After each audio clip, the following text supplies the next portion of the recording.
Welcome to the University of Concordia in Irvine, site of today's California Collegiate League matchup between the visiting MLB Academy Barons and the Orange County Riptide. Hello and welcome. My name is Michael Hofling, ready to take you to this Riptide game. Beautiful day in Irvine.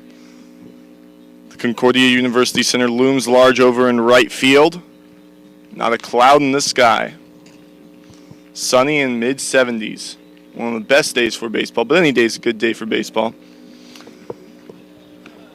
In the top of the first, it's going to be the Academy Barons up to bat. Leading off is going to be Javier Garcia, then Caleb Squire, Trevor Edior, Randy Rubio, Jason Wallace, Joseph Argumedo, Evan Mason, Michael Garner, Jesse Hayes, and the pitcher is going to be Joshua Stevens. On the bump for the Riptide is going to be number 35, Jordan Dosey. Dosey has only one appearance on the year, his only start. He went 4 innings and gave up 2 runs, both of them earned, struck out 4, and walked 2. Gave up 5 hits for an ERA of 4.5. Despite that ERA, he was pretty effective. He looks to do the same thing here, and he gets ready for the first pitch of the game against Javier Garcia. The first pitch is swung on and grounded to the third baseman, Polson.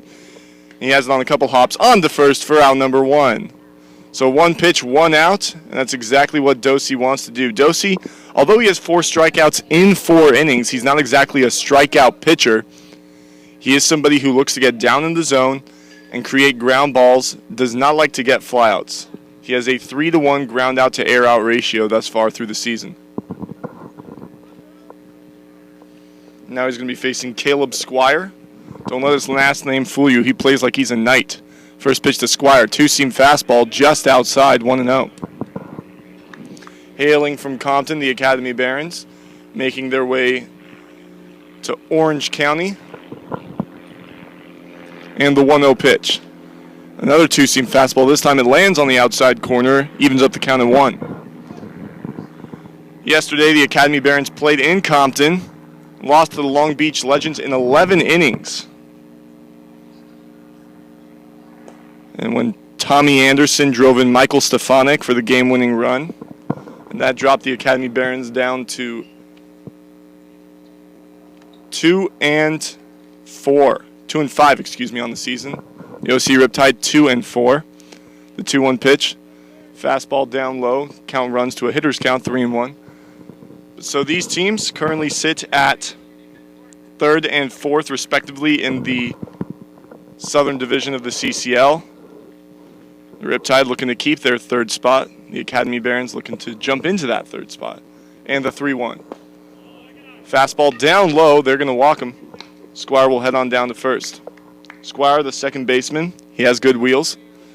Got to be worried about him stealing. Some big news for the Orange County Riptide. The MLB draft took place, started 2 days ago.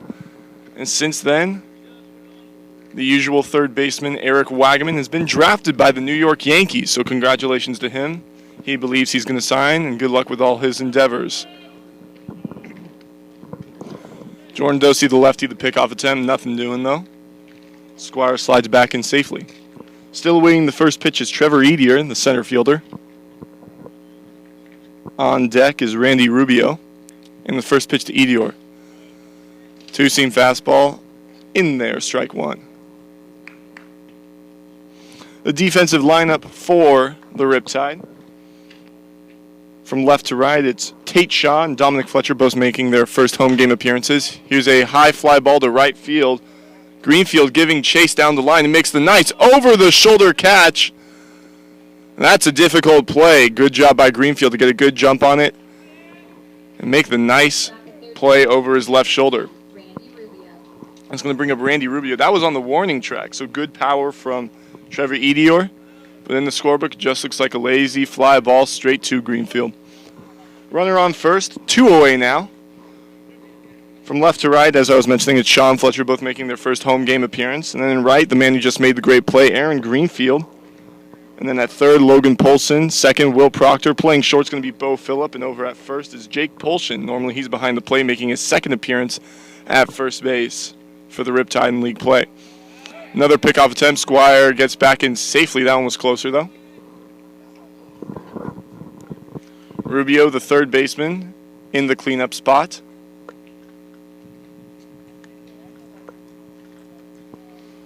Rubio has a 235 average through his 4 games played. Only 1 extra base hit, a double in his 4 hits. He's also struck out 5 times and walked twice. He's a very aggressive hitter. Likes to tackle those first pitches like he did there and fouled it straight back. Dosey looking to get some outs via the strikeout today. The Academy Barons currently 2nd in the California Collegiate League in strikeouts. Dosey's 0-1 pitch. Fastball. Just inside. 1-1. This umpire today seemingly has a very tight strike zone, excuse me. Been a lot of borderline pitches, and most of them have been called a ball. Behind the plate in the squad is going to be Cooper Roll, making his first home appearance since coming back from a pretty nasty injury. And when I say nasty, I mean a ground ball that got underneath his mask and he was dizzy for a couple days. And on the bump is Dosey. So with Ole back from that dizziness that he got from receiving a pitch that bounced off the dirt and under his helmet, it sort of messed up the rotation that head coach Tiger Peterson had behind the plate with Polshin and Andrews. Rubio lines this one into right field. They're going to try to get him at third, and it's not going to be in time. Some good wheels shown off by Squire, and it's going to be first and third, 2 outs after the base hit by Rubio. So Rubio gets his 5th base hit of the season, his 4th single, and now all of a sudden the Academy Barons are cooking here in the top of the first.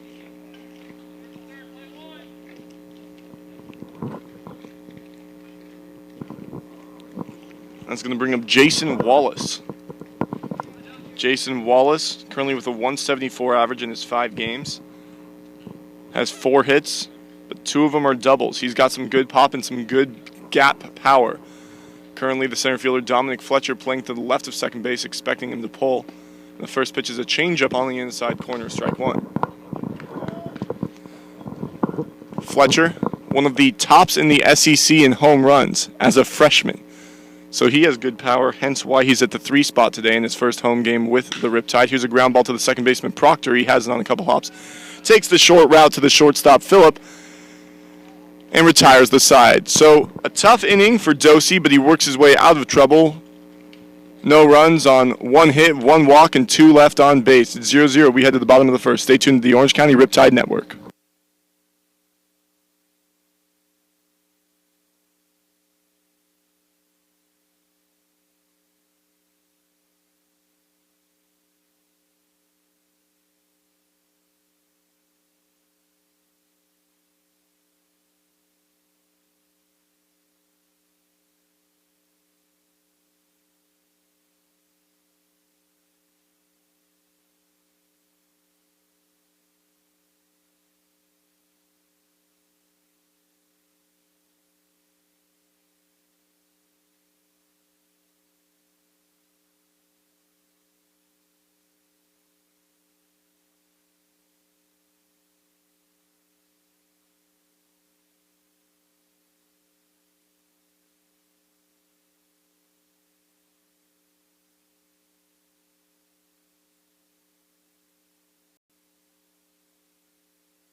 Welcome back to the University of Concordia Irvine. My name is Michael Hofling, and we're excited for the bottom of the first. It's the Riptide's turn to bat, and it's going to be Aaron Greenfield to lead things off, making his first appearance in the leadoff spot for the Riptide this season, normally in the 6 and 7 hole. Joey Parente not here today. The first pitch. Up high with a fastball, 1-0. On the mound holding the pearl is Joshua Stevens from the Academy Barons. He's made 2 appearances. And it's confusing because while I was doing my research, I noticed that there are 2 people listed under the Academy Barons Joshua Stevens. They've both made 1 appearance, and they went 4 and 5 innings apiece and gave up 4 earned runs. So I'm looking at it as he went 9 innings and gave up 4 earned runs. And if you're wondering, no, there are not 2 pitchers named Joshua Stevens on the Academy Barons. 2-0 pitches down low. It's 3-0 on the fastball. So the righty Stevens holds a 4 ERA in his 9 innings pitched. Struck out 3, giving up 8 hits and walked 2. Currently has a whip of 2.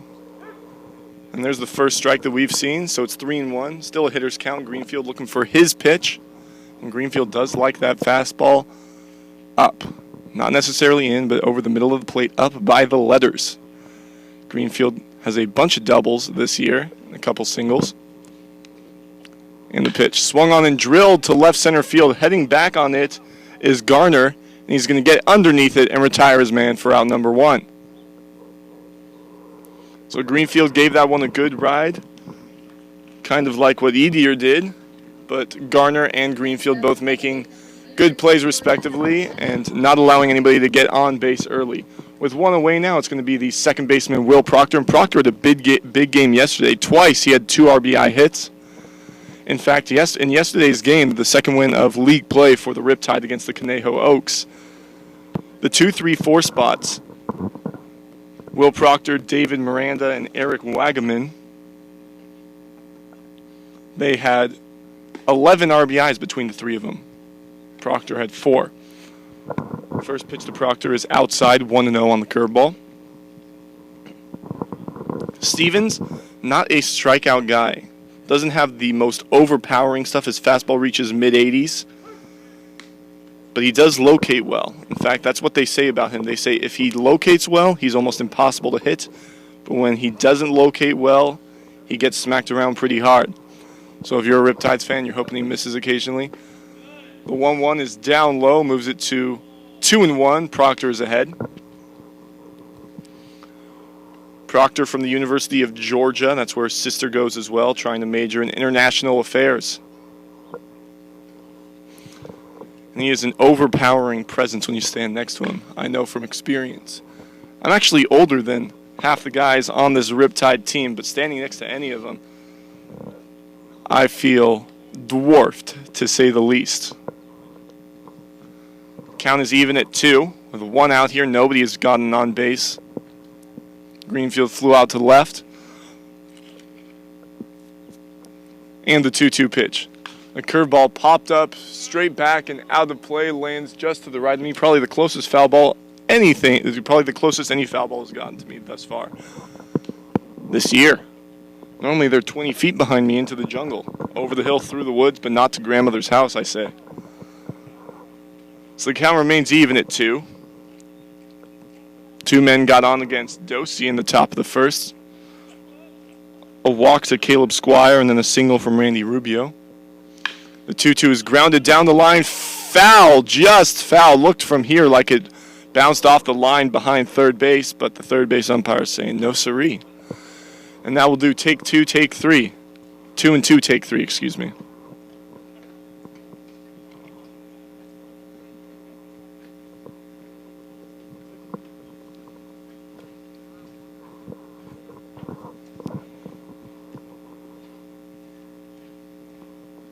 Bottom of the first here, 0-0 still. No runs across in the inning and a third that we played. Swung on in a huge high fly ball, a mile high down the left field line. And the shortstop, Garcia, gets underneath it and makes the play. So there's 2 away now. For a second there, it looked like nobody there. The third baseman, Rubio, not giving any chase. Just giving way to Garcia, and Garcia ran over and got there with a couple seconds to spare. Made the catch. Now coming up is going to be Dominic Fletcher. Fletcher, his first game in University of Concordia. So his first home game for the Riptide, and they are glad to have him. He's playing center field in the first pitch. Fastball right down Main Street, 0-1.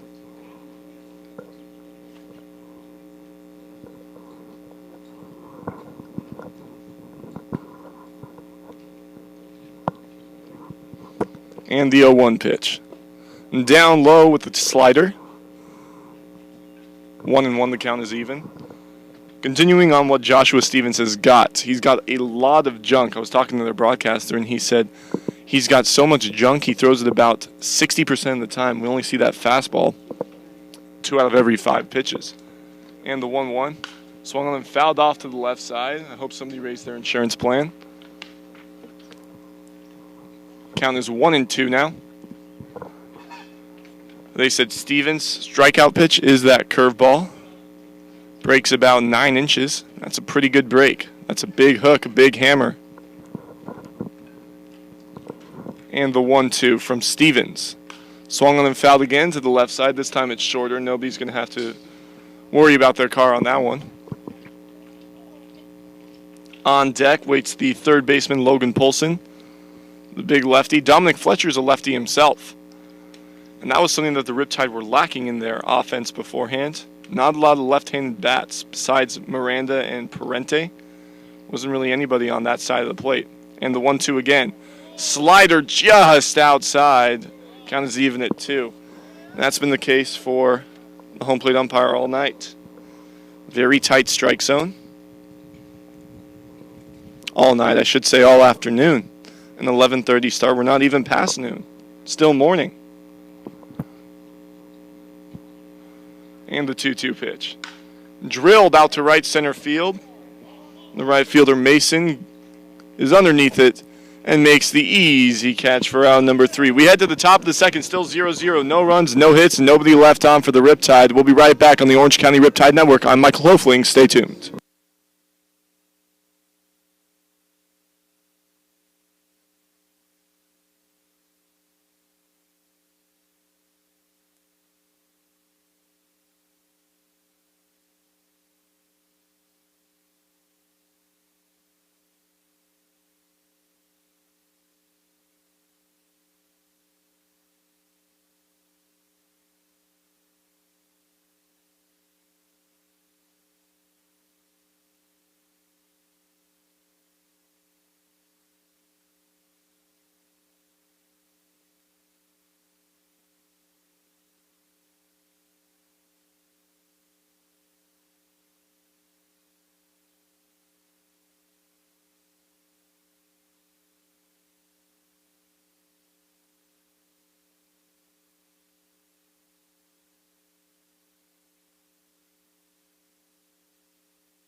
Up to bat for the Barons, the catcher, Joseph Argametto.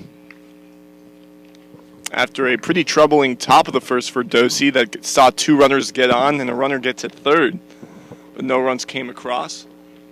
0-0. Here's a high, deep fly ball to left field. Husung has a play on it and makes the catch for out number 1. Excuse me, that's Tate Shaw on left.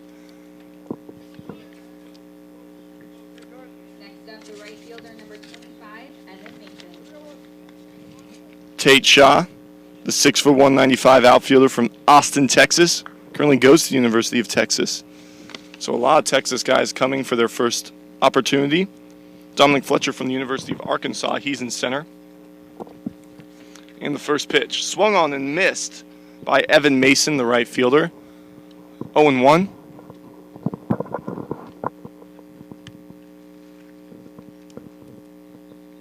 Evan Mason, 364 average. So he's good at getting good wood on the ball. Another fastball on the low and outside corner. 0-2, the count runs. Huge pitcher's advantage for Dosey here. with a 364 average, only 4 singles. Those are all of his hits. Swung on and grounded straight back to the pitcher Dosey, who makes a nice play with his outstretched right arm and tosses on over to first lazily for out number 2. So 2 quick outs on 5 pitches. That's going to bring up left fielder Michael Garner. Yesterday we saw the first home run in league play for any of the Riptide. Eric Wagaman, a 3-run homer in the 9th. Capped off their huge day. Swing and a miss, a big hack, 0-1.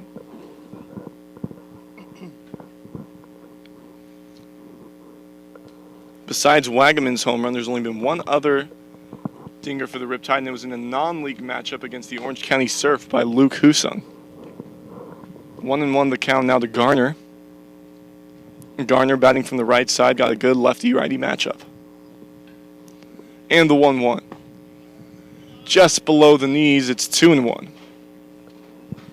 Cooper Ohl behind the plate, great defensive catcher. Calls a very good game as well, as evidenced thus far. And the 2-1. Fastball high and outside, 3-1.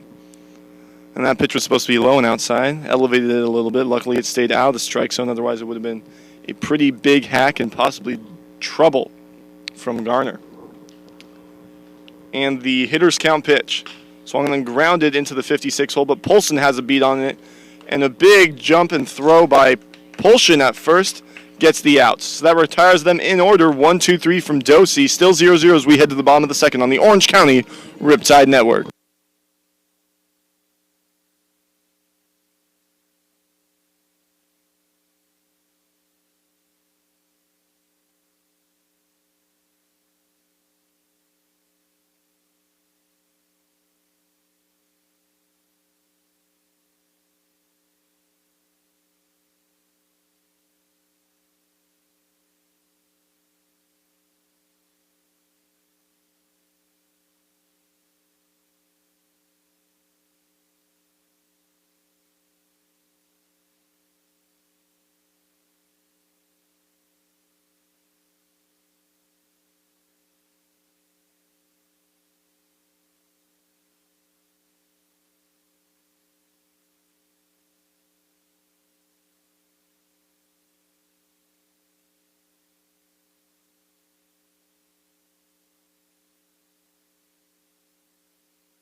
Bottom of the second here in Irvine. The Riptide went 1, 2, 3 in the bottom of the first. Now we have 4, 5, 6, the meat of the order. Polson, and Ohl. So all of the Ohls coming out. Polson, the big man, the lefty from the University of Hawaii. First pitch to him. Outside, ball 1.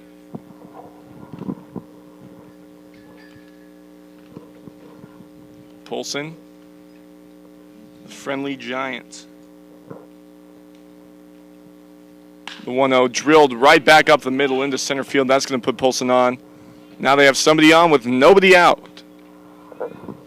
Polson, a nice base hit. Next up, the first baseman. And that's going to bring up. That's going to bring up Jake Polson, a man who's usually behind the plate, but today he's over at first. Something that I was talking to Polson about a couple days ago. He played third base against the Oaks on Sunday.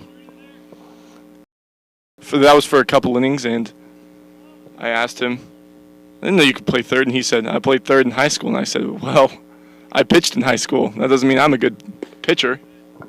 But he does play a phenomenal third base and phenomenal first base as well. Fielding .997 in his first year in Hawaii.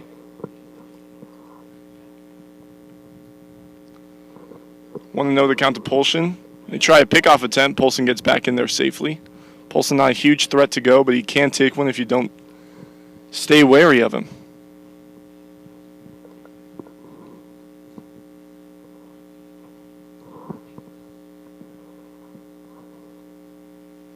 One 0 the count. Stevens delivers. It's a fastball on the outside corner, 1-1. On deck awaits Cooper Ohl. Ohl making his way back behind the plate for his first home game since he took a foul ball underneath the mask.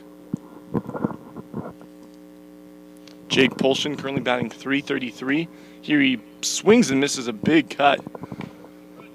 Count runs to 1-2. We're in the pitcher's advantage right now. In his 4 games played, 16 plate appearances, 4 singles. And that's troubling for Polshin. He's a big man. He prides himself on his ability to hit the gaps and get extra base hits, but none yet so far. Here he lines it back up the middle, off the mound, just out of reach from Garcia, and it's going to be first and second, nobody out. So the 5th base hit for Polshin this year, another single. And all of a sudden the Riptide pulling the Barons into their current. They have a chance to do some damage here in the bottom of the second. 0-0 the score. No runs on 1 hit through 2 innings for the Academy Barons. Tomorrow, it's going to be in Compton against this same Academy Barons team. The 3rd time that the Riptide have found themselves in a 2-game series in this young season. Their only 2 games otherwise have been away against the Arroyo Seco Saints. First pitch to Ohl, high and inside, ball 1. And here at the University of Concordia against the Ventura Halos, and they lost that game. But since that since that win for the Ventura Halos, they've lost 3 in a row and find themselves at an even 4-4. And that's what the Riptide are trying to get themselves to, currently at 2-4 on the season. In the pitch, down and low in the dirt on the slider is 2-0 now to Ohl. Ohl, an astonishing .385 average. Only 1 RBI, though, does not seem to get a lot of opportunities with runners on, but he has a good chance here if he can get another base hit.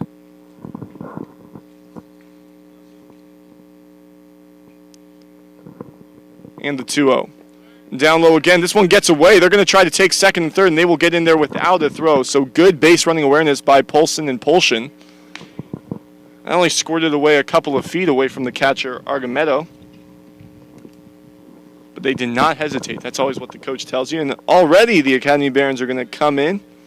Do not want to give any room, any breathing room for the Riptide. So already a 3rd baseman, shortstop, 2nd baseman, and 1st baseman playing on the grass. And the 3-0 in there for the first strike. Looked like Ohl was taking all the way there. 3rd base coach Tiger Peterson. 1st base coach Glenn Walker. And they were really concerned about how their team was performing through the first 5 league games, 1-4. And they said, we need to get our pitching under wraps. And they said there weren't a lot of issues. They were just falling victim to the huge inning for the opposing team. And most of their losses against the Arroyo Seco Saints, they scored both of their runs in 1 inning. Against the Halos, they scored 3 in 1 inning. Against the Conejo Oaks, one of their losses, they scored 5 in 1 inning. So they were trying to avoid that big inning, and that's what they did against the Oaks yesterday. They did not allow that big inning, and if they can continue to do that through the rest of their games, they're going to have a good opportunity to win a lot. Polshin off to a huge lead. He's already a third of the way to third, but nobody covering second base. The 3-2 from Stevens. A slider on the outside corner gets Ohl looking. So first strikeout of the game from Stevens. And Ohl, the bat did not leave his shoulder that time. But a lot of close pitches. That one you can't afford to take. Luke Husung coming up to the plate now. Husung struggled through the first part of the season. Still struggling with his batting average a little bit, but is making a lot more contact than he was early on. First pitch. A big hammer on the inside corner, strike one.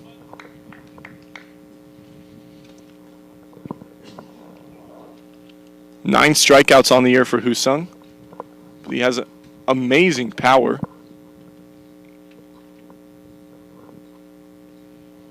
Playing the DH today for the 0-1. A slider at the knees, 0-2, the count runs.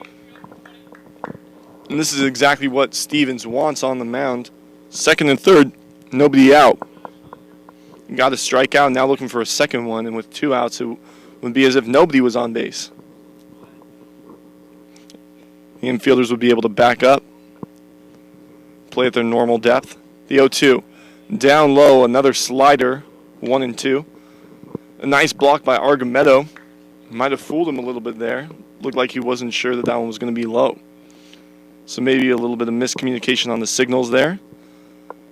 But he's not going out and talking to his pitcher on the mound. 1-2 the count to Husung. 0-0, we're in the bottom of the second. No runs on 2 hits, both of them come in the second inning. And there's a fastball on the low and outside corner. You got Husung looking. So back-to-back looking strikeouts. Has the Riptide to their final out. But it's bringing up another hot hitter for the Riptide, Bo Phillip from San Joaquin Delta Junior College. Had 2 hits yesterday and scored 3 times in the game against the Oaks.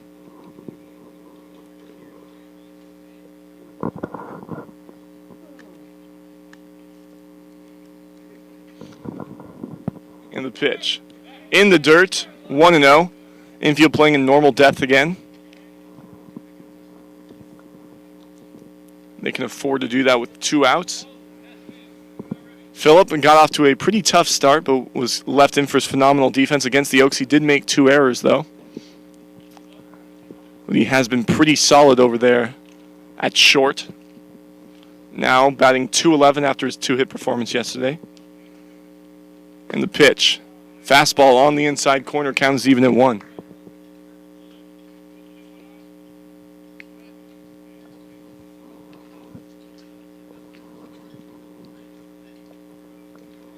Base hit would do wonders for the Riptide early on here. In their 2 wins, the one thing they've been able to do is get ahead early. And the 1-1, a curveball fouled off to the right side into the chain link fence, 1-2.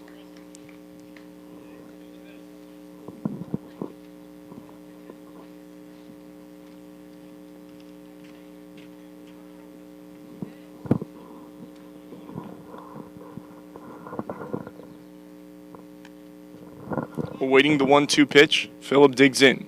Stevens delivers, and it's swung on and grounded to the shortstop. Garcia has it on 1 hop and fires on over to first, and a big stretch from Wallace retires the Riptide. So a lot of trouble, but Stevens works his way out. Runners at second and third, nobody out, and he gets out of it. No runs across. Still 0-0. We head to the 3rd inning. Stay tuned to the Orange County Riptide Network.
We're at the 9 spot for the Academy Barons. It's going to be their designated hitter, Jesse Hayes.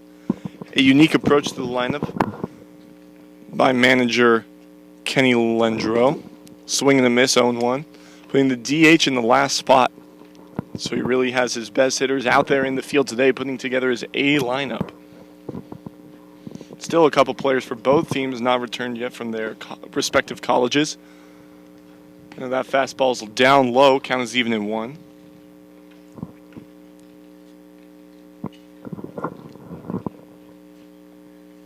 And the 1-1 pitch. Big swing and a miss. Hayes trying to hit a 5-run home run there, 1-2.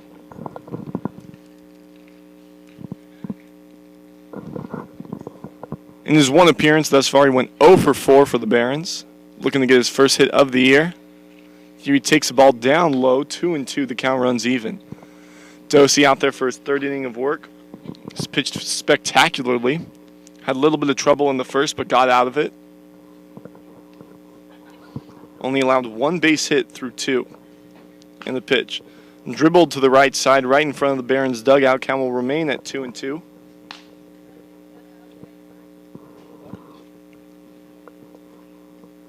Something I didn't notice our scoreboard does was it actually goes above 2 strikes.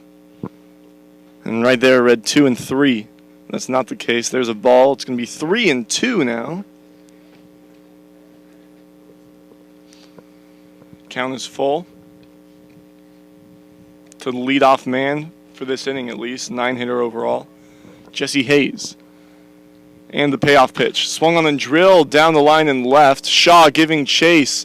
He slides and makes the spectacular catch. Da-da-da, for the first out of the inning. There's been a couple of good plays from both teams thus far. Next up, the shortstop, number 15. Evan Mason making a good play in the bottom of the first off Aaron Greenfield. And then Greenfield doing the same against Trevor Edior. And right there we saw Shaw. A spectacular diving catch. First pitch to the leadoff man, Javier Garcia. The shortstop is up high and tight. It's 1-0.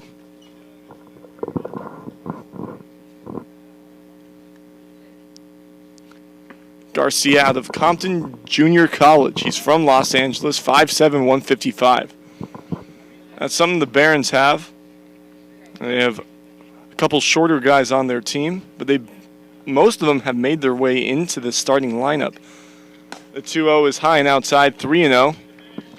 It just shows you don't need a huge dominating stature, intimidating figure to be a great ball player, and that's exactly what Garcia proves. Reminds me of the shortstop or a longtime shortstop for the Padres. That one's up high. Ball 4, so on 4 pitches he's going to walk Garcia, and it's going to be a runner on first, 1 away. Second walk issued by Dosey. As I was saying, Garcia sort of reminds me of the longtime shortstop for the Padres, Alexi Amarista. He was 5'8", and still somehow managed to get good power. He managed to hit 270 almost every year. After his first few years where he hit 220, but then he settled down once he knew he was a big leaguer and knew his job was safe. Just settled down, relaxed, and got a 270 average through a couple of seasons. Pickoff attempt, slides back safely. A couple guys on the Riptide bench just yelling out, got him, but he was clearly safe.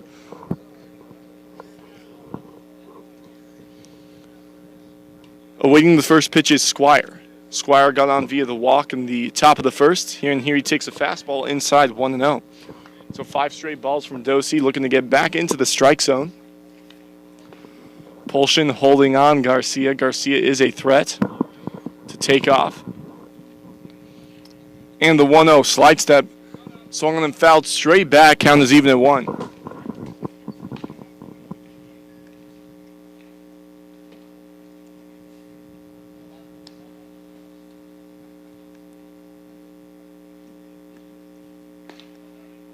Squire out of Bellevue College in Washington. He's from Colorado. Bellevue, an amazing city. I've been there. Here's a pop-up down the right field line. Polshin giving chase and makes the over-the-shoulder basket catch. A nice play from Polshin, showing off that he doesn't just play catcher. There's going to be 2 away with a man on first. My brother plays baseball for Seattle, so I've gone up there a couple times. And I've seen Bellevue. It's a nice town. Still, you're in Washington, so it's a lot of rain. That takes a little getting used to. But I like the rain personally. Not during baseball season because that means no game. But in general, the rain, not too shabby. Don't mind stomping around in the puddles. And yes, I'm 20, but I'm still a kid. So 2 outs now. Up against Trevor Edior, who flew out to Greenfield and right his first time up.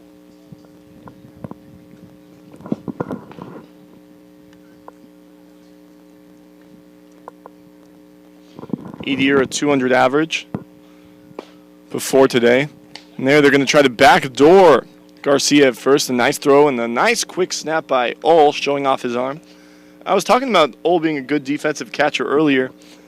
Doesn't frame the ball particularly well, but when I say defensive catcher, I mean he gets out of the squat so fast and has a phenomenal arm.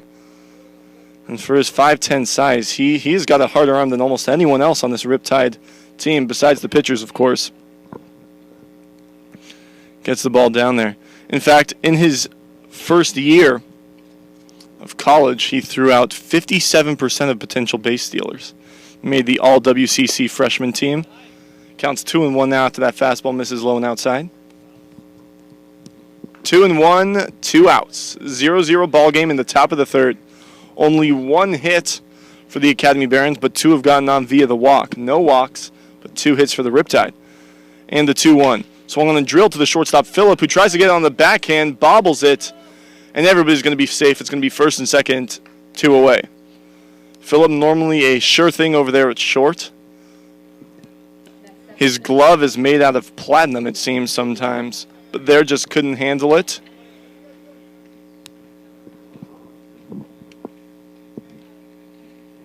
It's going to bring up Randy Rubio. Rubio, the only hit on the day for the Academy Barons. Singled in the top of the first, put runners at first and third with 2 gone. Nobody came across, though. Dosey did a good job and was able to get Wallace. But if Rubio could do the same thing here with good wheels and Garcia on second, it would likely score a run. First pitch up high with the fastball, 1-0. Infield at normal depth. Outfield straight away pretty much.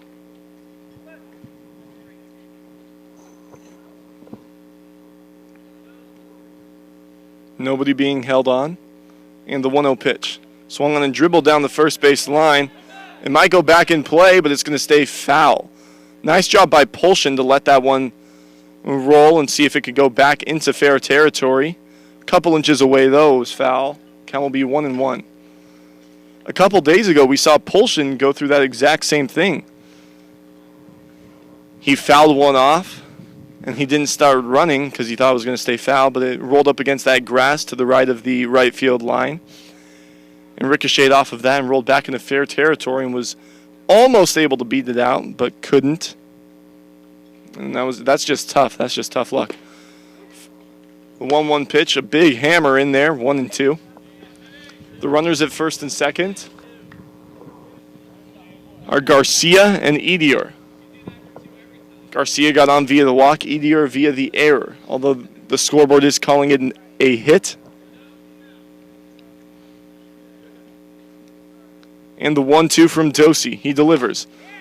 Fastball up high. Check swing. He did not go. Thought about it, though. Count is even. The 2 deuces are wild. 2 balls, 2 strikes, 2 outs, 2 men on. For the cleanup man. Sorry, wasn't sure if I was supposed to say cleanup or leadoff. I just went with cleanup. That ball is low and outside. 3-2. So full count. This is the situation every kid wants to be in. Full count, 2 outs with runners on. It's exactly what you imagine. Tie game and the payoff pitch. The runners are going and it's fouled straight back. And we'll do that all over again. Something I never got is when it's 3-2, 2 outs and there's runners on, you know that the runners are going, but nobody ever tries to pick them off. Nobody holding on the runners at first and second. Decent sized leadoff for both of them. They're going to be taking off again, the 3-2. In the dirt, that's going to be ball 4, third issued walk by Jordan Dosey. That's going to load the bases now for Wallace. So Rubio on for his second time. He's 1 for 1 on the day, and now pitching coach Marcus Pointer is going to go out and talk to his man Dosey on the mound. Probably just going to remind him what he's got to do. Tell him not to worry about the runners. There's 2 outs. He just has to get the man at the plate. How we got here, inning led off with a high fly ball and a nice play by Tate Shaw in left to get Jesse Hayes. There was 1 away after the walk by Garcia, walk to Garcia. There was 1 on, 1 out. And then they pop up down the first base line, caught by Polshin. There was 2 outs. And then the error by Phillip, who runners at first and second with 2 away. And then the walk to Rubio has the bases loaded. 2 outs for Jason Wallace. The first pitch is drilled into the gap, right center field, giving chase is Fletcher. He's not going to get there. That one's going to take a couple of bounces. 1 run will score. 2 runs will score. The throw to the plate is in time. They get him. So 2 runs come across on the single from Wallace, but they gun down the 3rd runner at the plate, and it's 2-0 as we head to the bottom of the 3rd. A little bit of trouble there, but the Riptide looks to climb back into it. I'm Michael Oefling. Stay tuned to the Orange County Riptide Network.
Leading off the bottom of the 3rd for the Riptide in his first home game at-bat for the Riptide, it's going to be the left fielder, Tate Shaw, hailing from the University of Texas. And the first pitch from Stevens. Fastball on the outside corner, 0-1. Quick moving game thus far. We're already through 2.5. And it's pretty warm out here. I have not started to sweat, but my phone has decided that it is too hot to continue working for the moment. Here's a ground ball to the first baseman, Rubio, who has it. Nice play by Wallace. So what happened there? It was a ground ball. It seemed like it was going to get into the 34 hole for Shaw's first base hit. But Wallace got there quickly, bounced off of his forearm, was able to recover it super quickly though, and then the pitcher Stevens raced over to first. It was a little bit errant, but Stevens adjusted accordingly and was able to tag first before Shaw could get there. And now that's going to bring up the top of the order Aaron Greenfield, who had a big fly ball to right field, but a nice play by their right fielder Mason Got him out. First pitch on the inside corner, 0-1. 2 runs on 3 hits for the Academy Barons. No runs on 2 hits for the Riptide. And here he flies this one out into center. Edior has a track on it and gets it, runs in for out number 2. So 4 pitches, 2 outs here for Stevens. Stevens, a tale of 2 starts for him. 4 innings, no runs across, and then 5 innings, 4 runs across. And here he looks to be locating well, hence why he's been able to manage this very, very hot Riptide lineup. Scored 15 runs yesterday. And the pitch drilled down the left field line. That's going to be fair. Proctor is going to have himself a double. And Proctor continues his hitting streak. And they put a runner in scoring position with 2 away. And that's going to bring up Dominic Fletcher. Fletcher got arguably the most power in this Riptide lineup. Has a chance to tie this game up with 1 swing.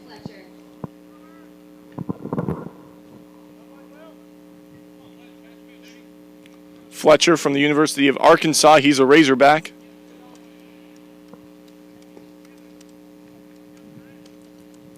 Waiting the first pitch from Stevens. Stevens still waiting to toe the rubber, and he does. The runner on second is Proctor from the University of Georgia. These two are SEC rivals.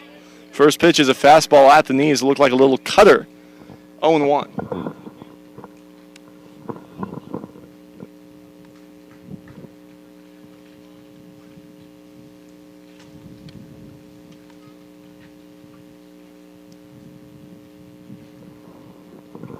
The count to Fletcher.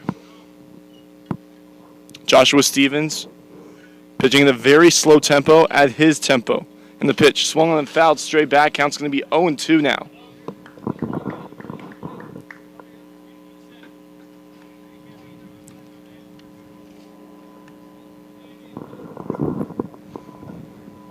Stevens, no walks allowed, 3 hits. Looking to have a whip of 1 through the first 3 innings. But this has been the story for the Riptide all season. They seem to struggle against the starter. And as soon as the starter comes out, they tear apart the bullpen. And a lot of times it's just not enough. Little bluff throw by Argumedo. Just keeping Proctor on his toes, keeping him wary of where the shortstop and second baseman are.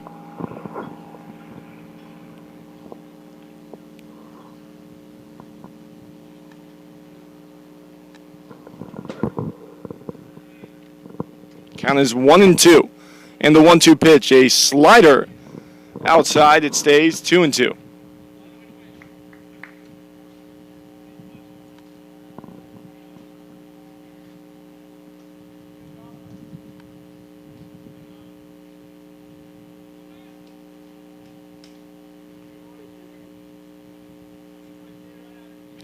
Dominic Fletcher had 12 home runs last year for the Razorbacks. Here he hits a high fly ball to left field.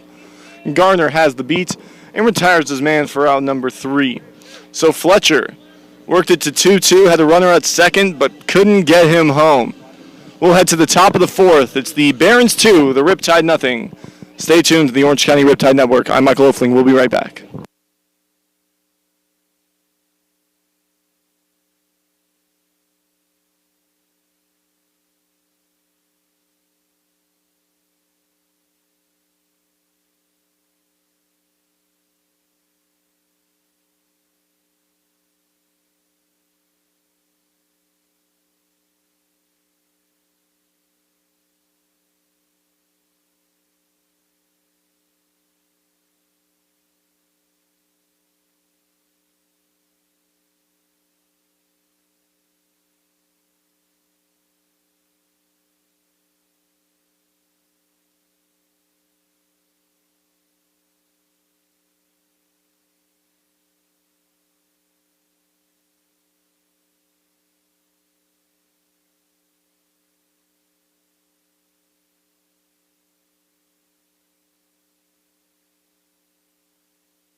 We're in the top of the fourth here at the University of Concordia Irvine. It's going to be Joseph Argumedo to lead things off for the Barons, who find themselves up by 2, and it's a new pitcher in for the Riptide, number 44, Blair Lewis. Blair Lewis has made the most appearances of any other Riptide pitcher. He's got good stamina. First pitch, a fastball on the inside corner, 0-1. He's got good velocity as well. His philosophy is you throw fastballs until the other team can prove they can hit it. So look for a lot of those today. And the 0-1 pitch, another fastball up high, swung on and missed a big hack, 0-2.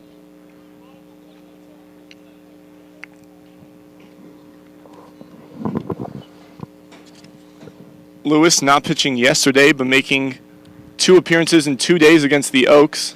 2 appearances in 3 days, I should say.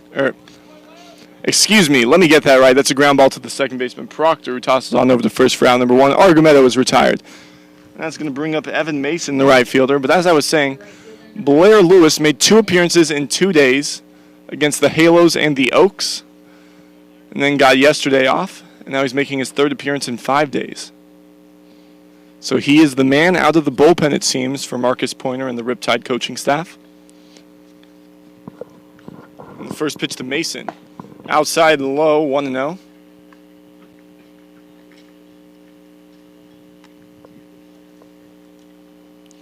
Lewis with a 6.75 ERA, but that doesn't show how dominant he's been. He's pitched in 6 2/3 innings. Changeup swung over the top, 1-1. The count is even. He's allowed 5 earned runs, struck out 5, 7 hits, but a lot of those have been little soft bloopers or ground balls that have just been able to find holes. And I was talking to head coach Tiger Peterson and pitching coach Marcus Pointer, and I was talking about Lewis, and they said he just needs to get a little luckier. And they said right now his opponent's batting average on balls in play is an astonishing 450. So that's going to fall back down to where it usually is, which is around 290 to 350. So if it falls the 100 points that it should, or it normally should, Blair Lewis could find himself down in the mid-3s in terms of ERA. And just look at his whip. It's 1.2, which is astonishing for a pitcher. He's just not been lucky. He's been one of those pitchers that's fallen a little bit victim to the big inning. And the 2-2 pitch. Swung on and drilled to the second baseman. Proctor has it on a couple hops. And for the second time, it's a 4-3 putout for out number 2. Coming up to the plate now, Michael Garner, the left fielder. That's position number 7, but he wears number 8. Garner's 0 for 1 on the day. Walked in his second plate appearance. That was against Dosey. Now he's coming up against Lewis. Lewis, a little bit different in terms of the players on this Riptide team. When we were on the bus to Santa Barbara, a lot of players were playing poker in the back or just listening to their iPod or playing on their phone, taking a nap. Blair was the only one reading. Decided he wanted to expand his mind, is what he told teammates. He said he's been trying to read more. Can't remember what book he was reading, but it was very thick. And I said, does it have pictures? And he just looked at me with the straightest of faces and said, no. Shook his head, and I went, well, I'm not going to disturb him while he's in his reading phase. The 0-2 pitch to Garner. Lewis delivers. And this is grounded to the shortstop, Phillip, on a couple of big hops, tosses on over to Poulsen for out number 3. So a quick 1-2-3 inning for Lewis. A nice first inning of work. We're going to head to the bottom of the 4th. It's still 2-0 Barons on the OC Riptide Network. I'm Michael Loefling. Stay tuned.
First batter for the Riptide here in the bottom of the fourth is going to be Logan Polson. Polson 1 for 1 on the day. A nice hard line drive right over the pitcher Stevens' head in the second. And the pitch fouled straight back into the chain link fence, 0-1. Joshua Stevens back out there for his fourth inning of work. If he gets through this, he'll be tied for the league in innings pitched. And you're not going to see that on the CCL website because, as I said earlier, there are actually 2 pitchers listed in the California Collegiate League system as Joshua Stevens for the Academy Barons. But this is his 13th inning of work this season. And if he gets through it, he'll be tied with Kevin Stone from the Neptune Beach Pearl for the league lead. Count is 1-1 to Polson, the big man from the University of Hawaii, and the pitch. Outside, 2-1.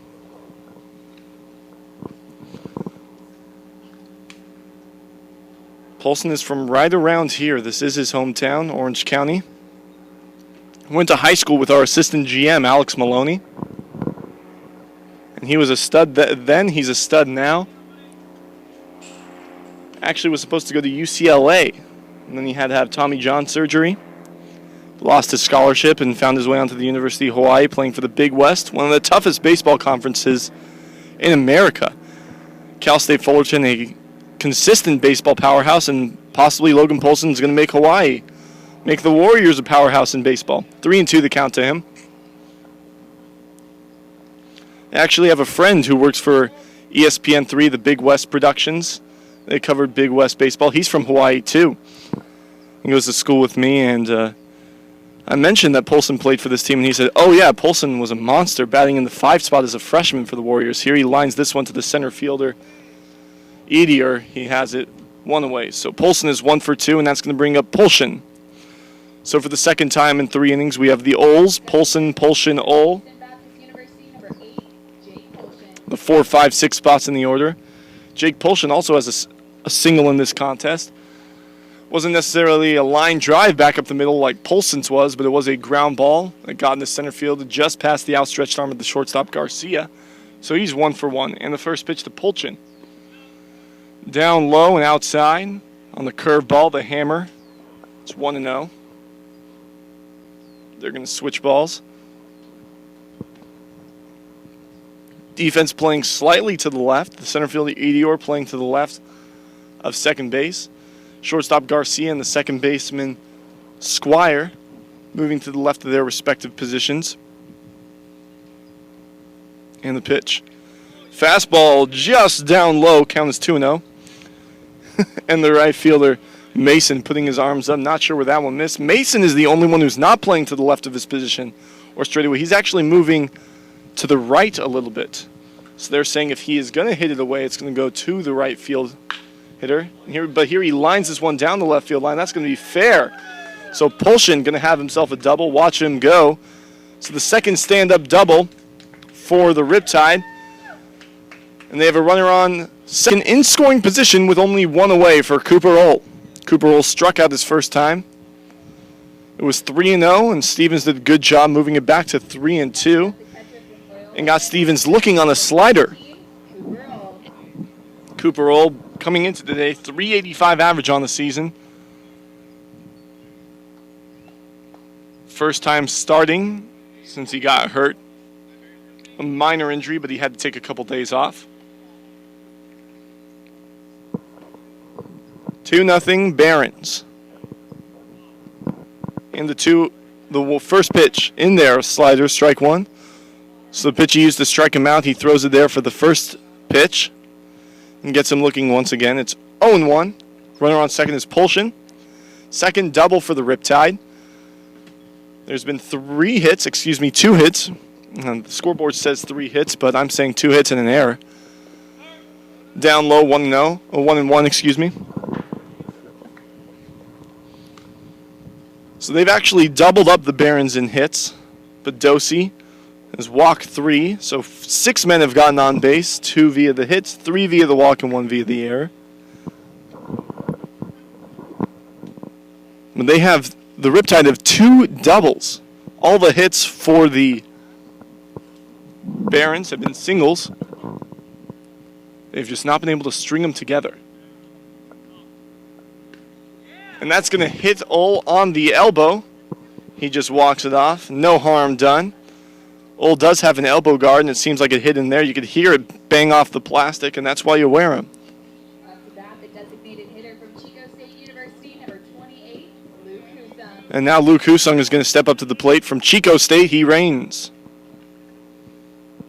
He rains down big power, looking for another extra base hit that would possibly tie this game up. Old, despite being a catcher, actually stole 7 bases his freshman year, so he has good speed. He can actually also play second base. He does it all for this team. Runners at first and second with 1 away for Husung. First pitch is popped up. It's going to be out of play, straight back into the stands. Catcher Argometto giving chase. It was about 10 feet back out of play. 0-1 to Husung. Husung grounded out his first time up.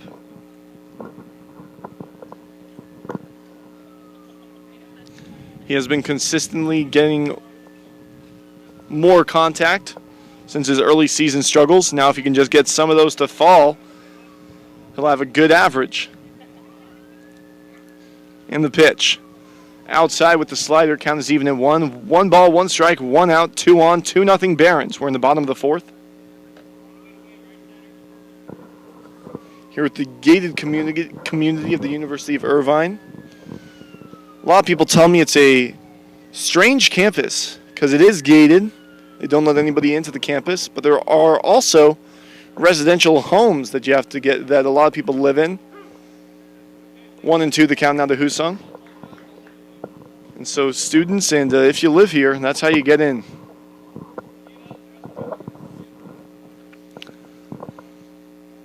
To the right of this field, we have the softball field. So the softball team and baseball team play their games very close to one another.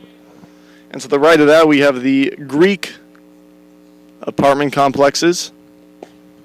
And there's a fastball on the knees. That's going to strike out Husung. 2 away now with runners at first and second. That's going to bring up Bo Phillip, the shortstop. Next up, the shortstop from San Joaquin Delta JC, number 19, Bo Phillips. Phillips 2 hits yesterday and scored 3 times. Today he's 0 for 1. He grounded out and ended that second inning, that big second inning, which was the best opportunity for the Riptide to score in this contest. They had runners at second and third with nobody out, and then 2 straight strikeouts and then the ground out by Phillip. But no runs across, so Stevens was able to work his way out of that one, and that's been the only inning he's been able to get a strikeout until this inning when he just struck out Husung and Ol once again. So Phillip looking for his 3rd base hit in 2 days. That would possibly score 1 and cut this deficit to 1. Cut it in half. And the pitch up high, ball 1. On deck waits Tate Shaw, the 9 spot. Tate Shaw, a Longhorn. He's got a good bat, great glove. He's evidenced that already making a good impression on the Riptide fans. Stevens delivers the 1-0. Fastball on the high and outside corner. 1-1. Defense lined up very straight away. This is the most straight away they've been all day. Only thing is that the second baseman, Squire, is holding on Polshin at second. Nobody's holding on Ol at first.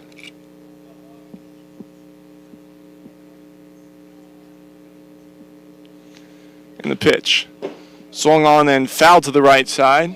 Straight into the on-deck circle of the Barons. Luckily, nobody was there. Nobody's hurt. It's 1-2.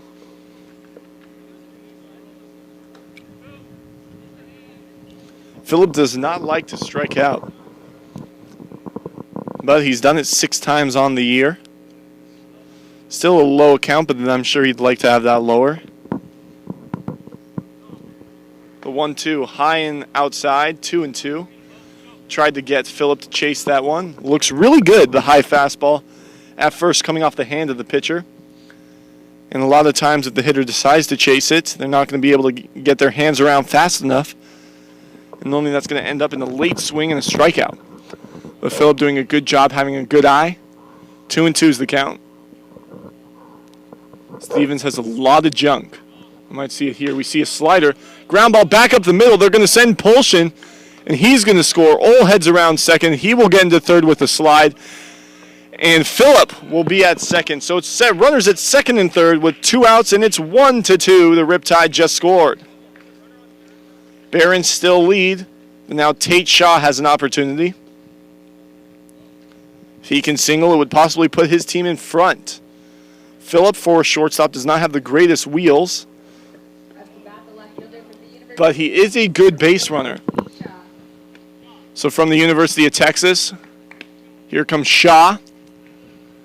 He's got his Texas batting gloves on, and lucky for him, they're orange, which matches the Riptide's colors, so he gets to keep them. First pitch is a fastball outside, 1-0.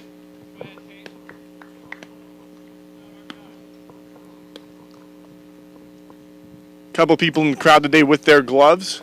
That's what you got to do when you come to a baseball game. Something I haven't done. There we go, showing them off. The 1-0 pitch from Stevens. Fastball on the low and outside corner to the lefty Shaw. It's 1-1. It's a cardinal sin of baseball not to bring your glove to a game. And I know I've said it every time, but every time I just cannot find my glove. So Mom, Dad, if you're listening, if you come down, please bring my glove.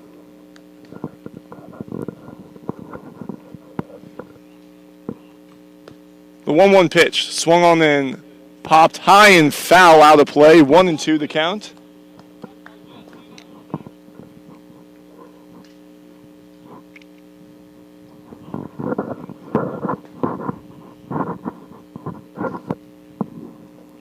Pitcher at the advantage.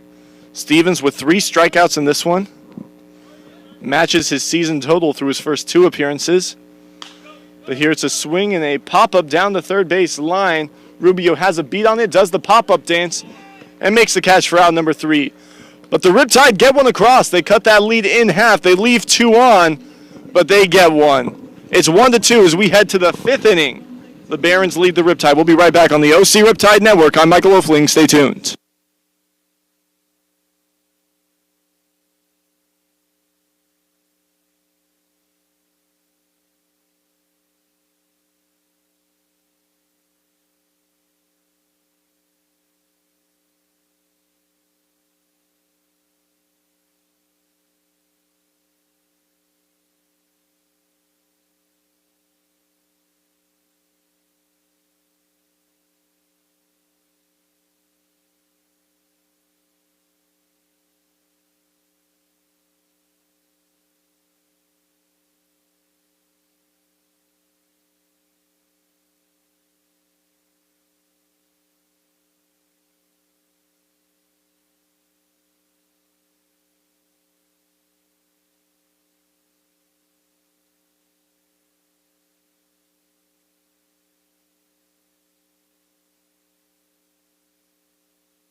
Jesse Hayes, the number 9 spot, the DH for the Barons to lead things off in the top of the 5th. It's 2-1 Barons. Blair Lewis returns out there for his 2nd inning of work in the first pitch. A slider outside on the corner, 0-1, the late call there by the umpire.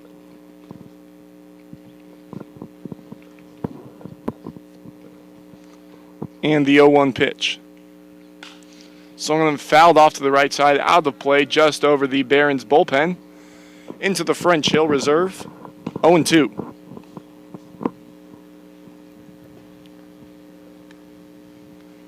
Hayes from Fullerton Junior College, right here, made a long trip out to Compton for this team. He's from Brea.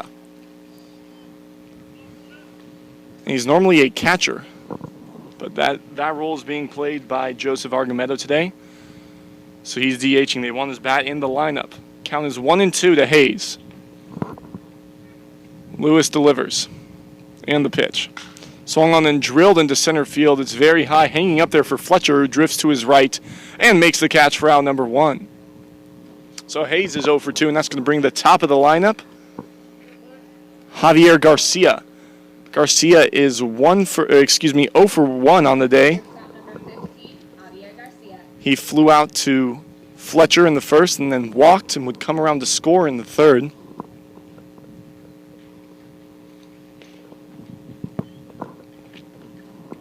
First pitch to Garcia. Changeup on the outside corner, 0-1. Lewis has a good arm. He's a righty. Can reach 92 with his fastball, 92, 93. But has good off-speed stuff, and that's what makes him a solid pitcher. As I mentioned, he's just been a little bit unlucky, going through a little bit of a cold streak, but it's not going to bother him. Count is 1-1 to Garcia. Garcia's tough to strike out. But the 1-1. Outside with a fastball, 2-1.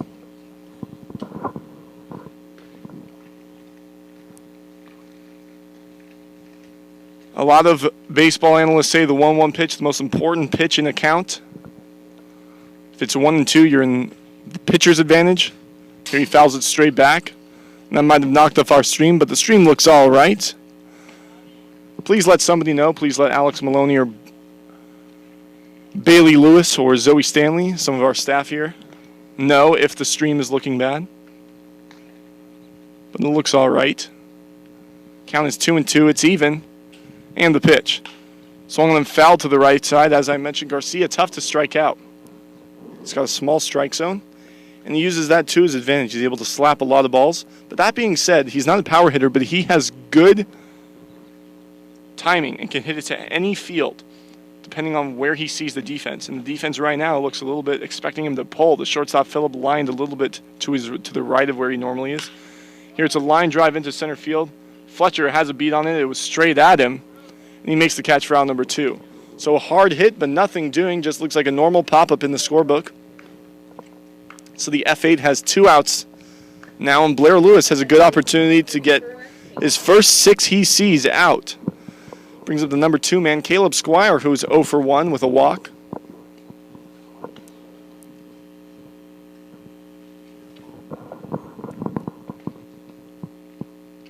First pitch to Squire. In tight with a slider, 1-0. Lewis has a fastball, slider, curveball, changeup, 2-seamer. 5-pitch guy, basic 5 pitches. And this fastball is what you'll normally see. There you see it. It's a ground ball to the first baseman, Pulsion, who has it on 2 hops, and he'll take it to the bag himself for out number 3. So a very quick 2 innings of work for Lewis. He's going to get a couple of high fives and slaps on the rear end from his teammates when he gets back in the dugout. And now the Riptide have a chance to tie this game up. It's 2-1 Barons as we head to the bottom of the 5th. I'm Michael Oefling. Stay tuned to the Orange County Riptide Network.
We're in the bottom of the fifth here at the University of Concordia in Irvine. I'm Michael Hofling. Thank you for tuning into the Orange County Riptide game against the Academy Barons. They find themselves down, though, 1-2, a two-run third for the Barons. That was off of the starter Jordan Dosey, and since then it's been lights out from Blair Lewis. They got one of them back in the bottom of the fourth, a run scored by Jake Polshin. Now looking to tie it up, it's the top of the order, Aaron Greenfield, to lead things off. He's 0 for 2 on the day. And the first pitch, in there with the fastball, strike one. New pitcher, Wesley Albert from Lee University, the senior, 6'3", 180, from New York. He hails. And the 0-1 pitch. Down in the dirt, nice stop by Argumedo behind the plate. 1-1, the count is even. Greenfield very patient at the plate. Does not like to swing at the first pitch. In fact, normally he'll wait till he has 2 strikes unless he really likes what he sees. The count is 1-1 and the pitch from Albert. Swung on and grounded to the shortstop. Garcia has it on 2 hops. He waits back on it. A quick fire over the first and a nice stretch from Wallace gets Greenfield by a half step for out number 1.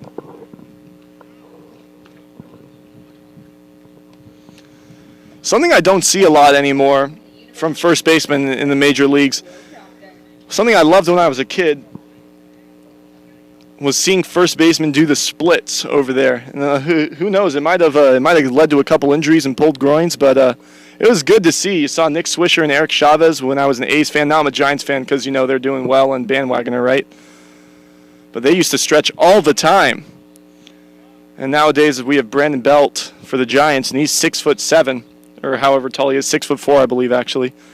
He never has to do the splits. He just uses that tall frame and huge wingspan. The 0-1 pitch. Outside, it's 1-1 to Will Proctor, who doubled his last time up. He's 1 for 2.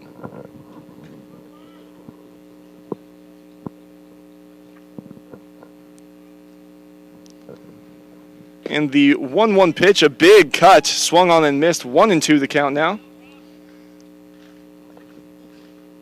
Great day for baseball. If you're watching on the stream at home, I have to say, I enjoy you watching and supporting me and supporting your Riptide, but come on out to the game. Sunny, you can enjoy some food from the concession stands. Great prices, swung on and missed. That's strike 3, first strikeout for Albert. It's going to send down Proctor. That's what Proctor does. Proctor, and a very aggressive hitter, likes to swing at a lot of stuff and has trouble with the strikeout, but normally he makes good contact. Right there, can't do it, and that's going to bring up Dominic Fletcher from the University of Arkansas. He's 0 for 2 as well, but looking to make a good contact and get his first base hit for the Riptide at home. Batted .291 his freshman year with the Razorbacks. The first pitch, a fastball, low and outside corner, strike 1. Albert doing a nice job getting ahead of hitters early in the count. I was mentioning you can get some food from the concession stand. They have great prices. I went there just the other day and wanted some chips. I gave him $1 and I said, will that be enough? And he said, oh, you can actually get 2 bags. So, oh my goodness. You're not going to find a better price than that at a grocery store. So why not come on down to the game? 0-2 the count to Fletcher. Fletcher staying calm. Swings and pops this one straight back. It gets out of play and into the stands. Not out of play. Looked at the apex of the flight. It was going to be a couple rows back. But here it stays and doesn't actually hit the chain link fence. You have to line that one up perfectly. That takes more skill than hitting a home run, let me say. Catcher Argumedo giving chase but couldn't get to it in time. That's tough. That's how you know you found a good fielding catcher, when he can run back on fly balls, make a couple over-the-shoulder catches behind the plate. Has to fling his mask off very quickly. Count remains at 0-2. The delivery, high and outside with the fastball. It's 1-2 now.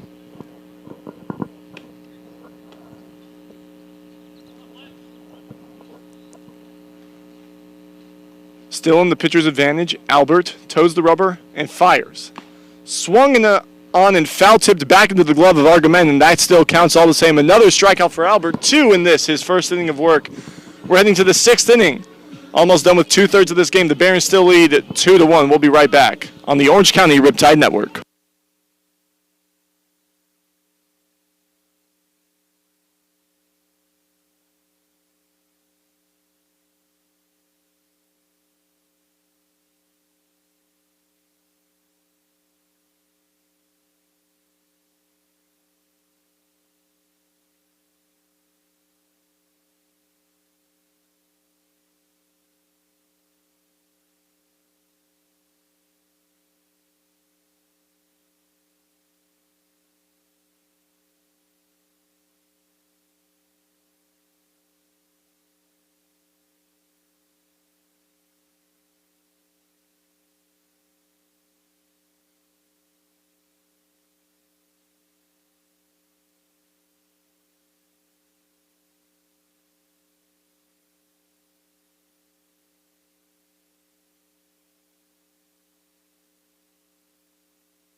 We're in the top of the sixth here at the University of Concordia Irvine, where the Riptide find themselves down 1-2 at the hands of the MLB Academy Barons, hailing from Compton, California.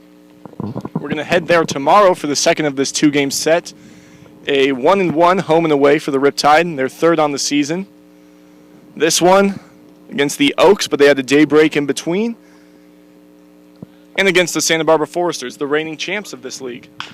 Swung on and grounded to the shortstop. Phillip has it on 2 hops and fires over to first for out number 1. So 1 pitch, 1 out for Blair Lewis in his third inning of work. He's seen 7 after Edier gets out. That's going to bring up the cleanup man, Randy Rubio, who's gotten on base twice. He's 1 for 1 with a single and a walk. He is a dangerous hitter.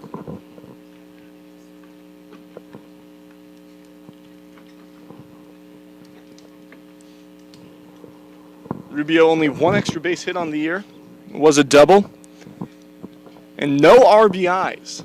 Yet to get his first, but out of the cleanup spot for this tough Academy Barons team, you have to expect he's going to get it soon. Academy Barons 2-5 on the year. Riptide 2-4. Currently sit at 3rd and 4th in the Southern Division. Swung and grounded into the 56 hole right past Bo Phillip, and that's a single. Rubio is 2 for 2. With a 1 away, that's the first man that Lewis has not been able to get out. And that's going to bring up the first baseman, Jason Wallace. Jason Wallace had those 2 RBIs. They came in the third. It was a bases-loaded single into the right center field gap. They were able to gun down the third runner at home. And I say it's a single because you would think, hey, 3 runs come across, isn't that a double? Well, it was cut off by the second baseman, Will Proctor, and Wallace didn't want to get thrown out at second. They wanted to make Proctor make a good throw, and he has made some spectacular throws throughout the season. God, no, he has a good arm. But he stayed at first, didn't get to second, so it was a single. It's 0-1 to Wallace, runner on first. And the pitch, fastball just inside, 1-1, the count is even.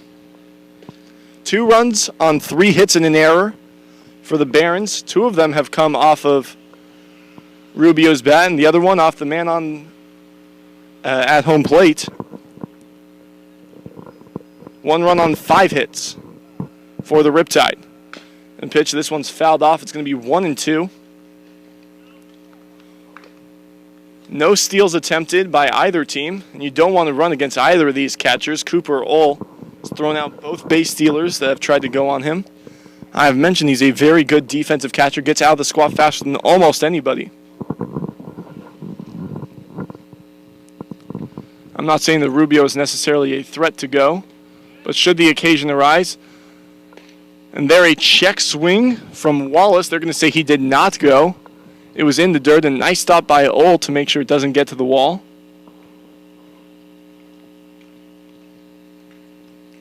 Count is even at 2. 2 balls, 2 strikes. It's 2-1 Barons.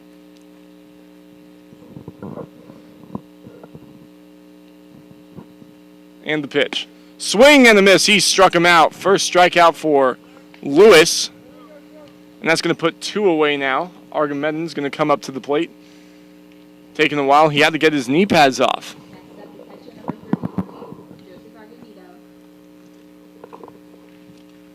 So Argamedo coming up to the plate.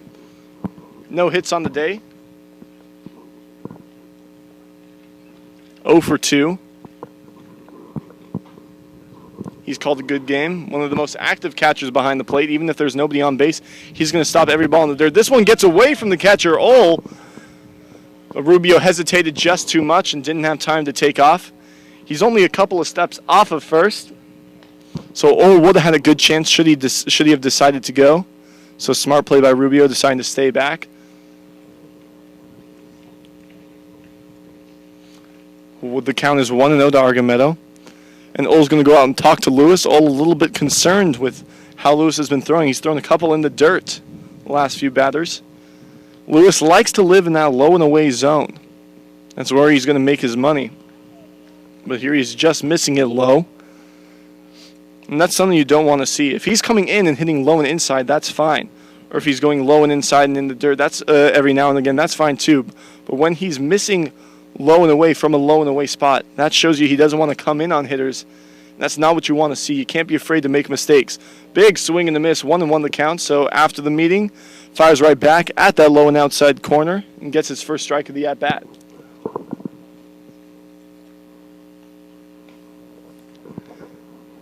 Runner on first is Rubio. It's 2-1 Barons. And the pitch. Fastball on the inside corner. 1-2 the count now. So he comes back after the first pitch. Got away from Ole. Looked like it might be trouble and send Rubio over to second.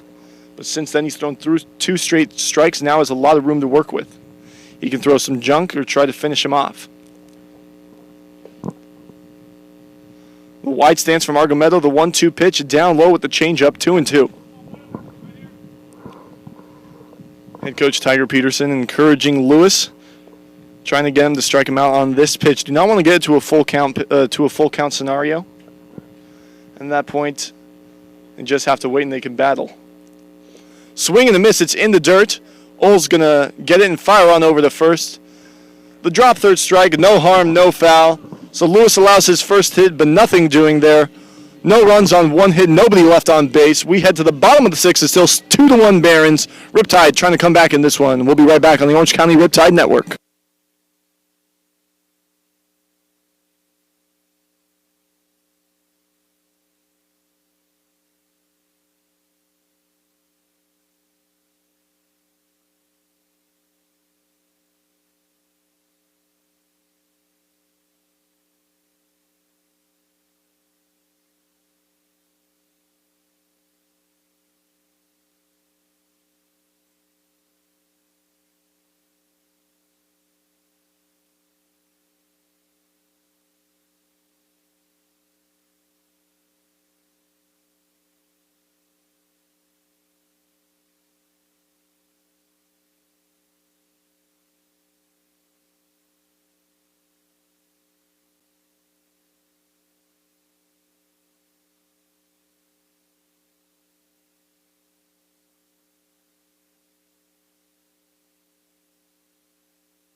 Here in the bottom of the 6th, it's 2-1 Barons at the University of Concordia Irvine. Both these teams fighting for the 3rd spot early in the season in the Southern Division of the California Collegiate League. Returning out there is Wesley Albert for his 2nd inning of work. Had a pretty good 1st inning of work. 3 up, 3 down. Now he faces the 4-5-6 Polshin, and Ole, the 3rd time that the Oles have come up.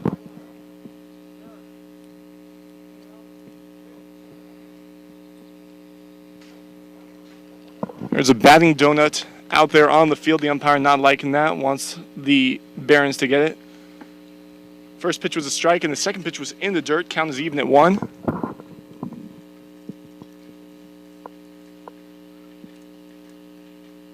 Polson, 190 on the year. Had a very big game in their first win of the season against the Foresters. Had 2 hits and drove in 3. He's somebody who's struggled his way through the first few games, but everybody knows. Everybody in the entire league knows he could go off at any moment, and he's somebody who should be feared by every team. Here's a foul ball off to the left side, straight at my car.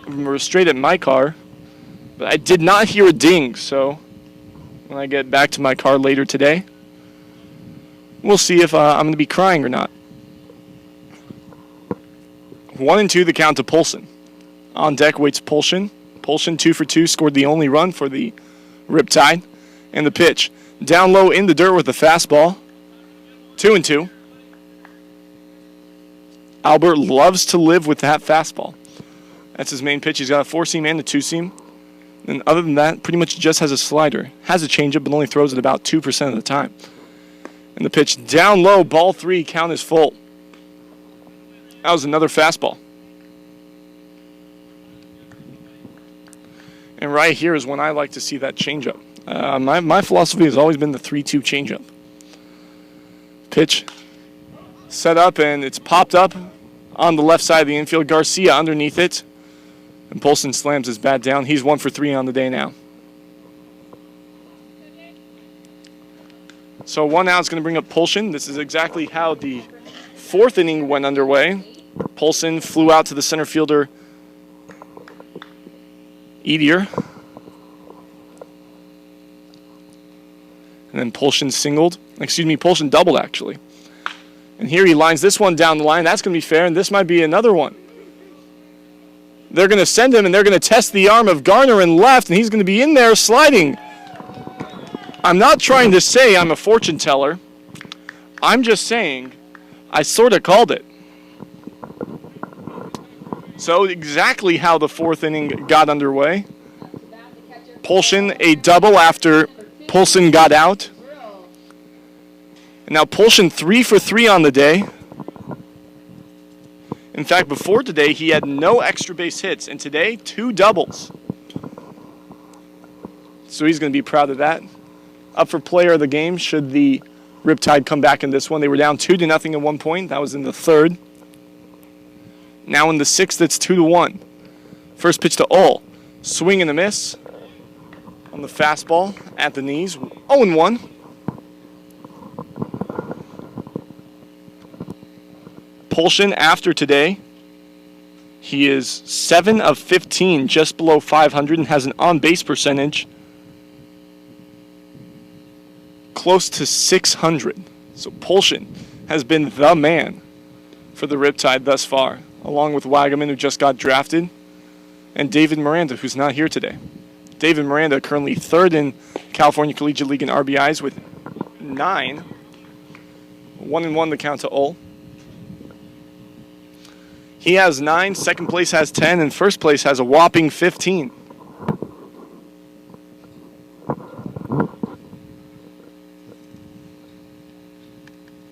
That being Jamie Smart. That's a changeup down low, 2-1. Jamie Smart from the Healdsburg Prune Packers, they're 6-1. Currently tied with the Neptune Beach Pearl for first in all of the California Collegiate League, first in the North Division as well. So those 2 teams are going to battle it out. That's going to be interesting to see who comes away in that one. The 2-1 pitch, outside with a slider. 3-1 is a hitter's count. And I'm not saying I'm a fortune teller, but in the 4th inning, Ull walked.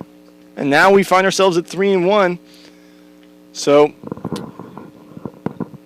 maybe the saying does hold true. History does repeat itself. On deck waits Luke Husung. Husung then got out in the 4th. But Bo Phillip was able to drive in Polson with a single up the middle. The 3-1. Swung on and grounded to the shortstop Garcia. Polson has to stay back as it was in front of him. But that gets away. It's in the dirt. Polson's going to test the arm of the first baseman Wallace. And he's going to head to 3rd. So on the error by the shortstop Garcia, we're going to have runners at 1st and 3rd, nobody out. So history doesn't quite repeat itself, but hey, we'll take it. It's better than 1st and 2nd. So on the error, Ull is on 1st.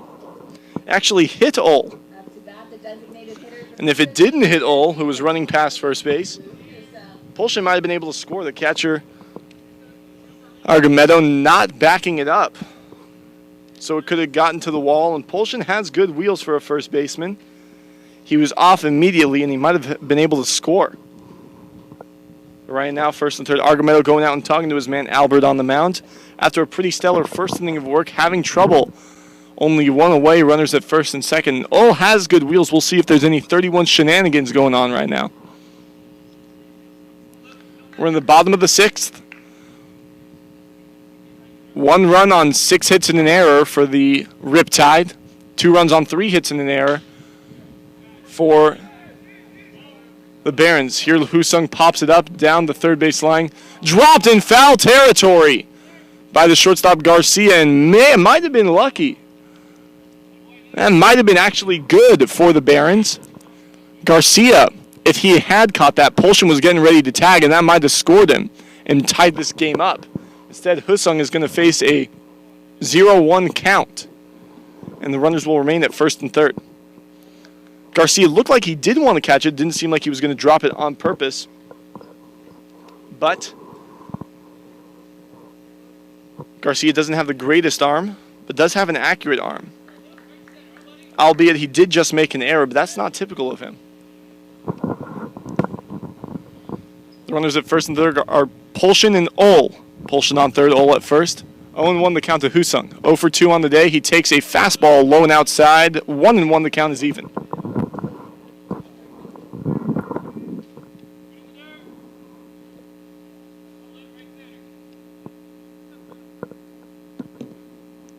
Pickoff attempt to Ol. Nothing doing. And we'll reset. Husung stepping out for a little bit. Husung has struck out and flown out. Looking to drive one in. He hasn't driven one in before yesterday since the second game of the season, very first home game against the Santa Barbara Foresters.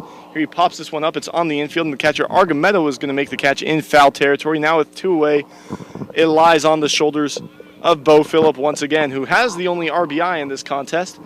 Gotten on base twice, once via the error and once via the single. And now Bo Phillip looking to make something happen.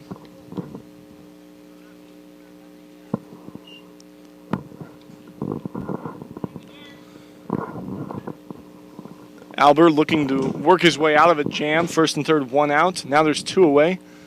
Phillip has a modest two-game hit streak going, and the pitch. Swung on and missed. A changeup down in the dirt. 0-1.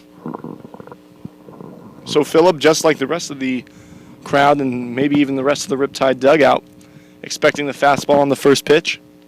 Sees the changeup, it swings over the top of it. It's 0-1.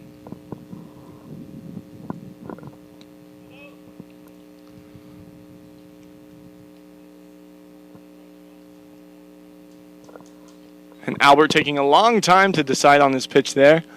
Moving at his tempo, trying to throw the runners off balance. Trying to get them to make a move a little early. A lot of pitchers struggle with this, pitching at their pace, pitching at their tempo, and controlling the game.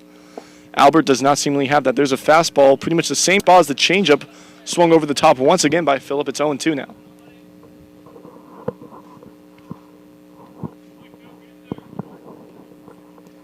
So Phillip faces the daunting 0-2.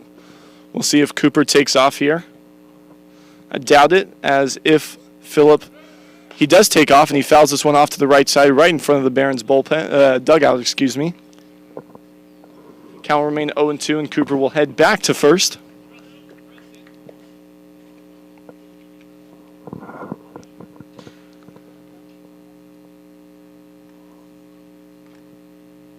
Last year, the Academy Barons winning the South Division of the CCL with a 29-11 record.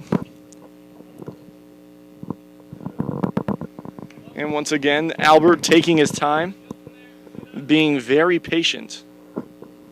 It shows how experienced he is. He is a senior from Lee University. He wears number 20. The count is 0-2. To number 19, Bo Phillip. And the pitch, high and outside with a fastball, 1-2. Ol not going there.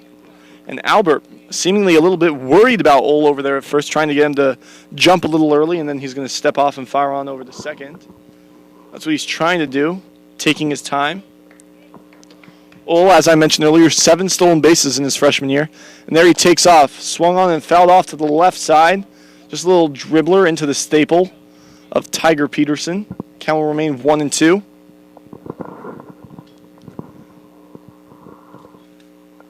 So head coach Tiger Peterson and first base coach Glenn Walker opting to go with the steal opportunity there. Their thinking is, if it's a ball and Phillip does not swing, then the catcher Argamedo is not going to have enough time to go. A little bluff steal there by Ol. It's fouled straight back. And we're going to do 1-2, take 4.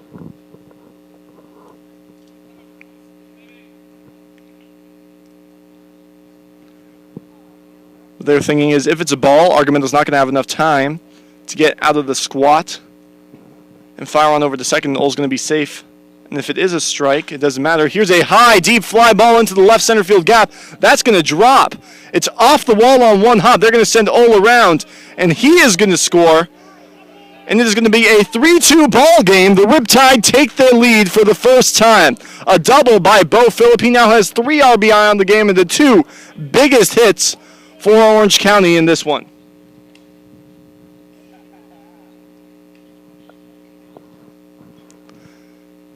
And now Argumento's going to go out and talk with his pitcher, not liking what he's seeing out of him. Had a stellar first inning of work in the 5th, 3 up, 3 down, and since then he's given up 2 base hits and an error and allowed one earned run to come across, 2 runs in total. Argumento, a very good catcher to have out there on the field. Not only is he a good defender, but he's also somebody who can calm down a pitcher, and that's a benefit because when you're a pitching coach, like manager Kenny Landreau, you can only go out there once before you have to make a substitution. Here's a ground ball to the first baseman. Shaw is out for out number 3, but not before Phillip doubles home 2. His 3rd RBI on the game. The Riptide take the lead. They're up 3-2. We head to the 7th at the University of Concordia Irvine on the Orange County Riptide Network. We'll be right back.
Sorry, technical difficulties there. 3-0 the count.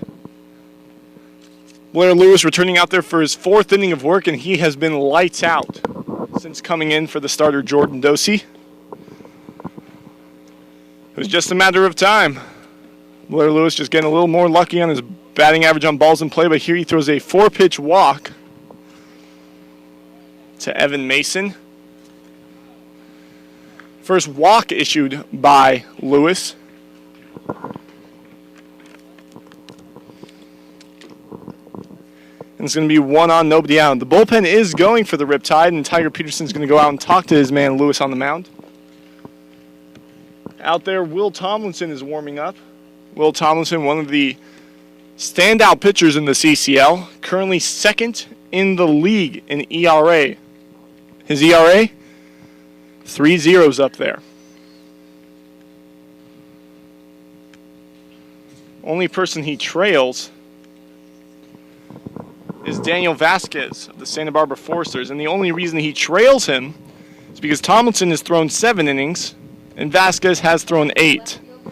So should Tomlinson make his way into today's contest, if he could throw 1+ innings of work, he would be officially ahead of Vasquez and would take over the ERA lead in the California Collegiate League.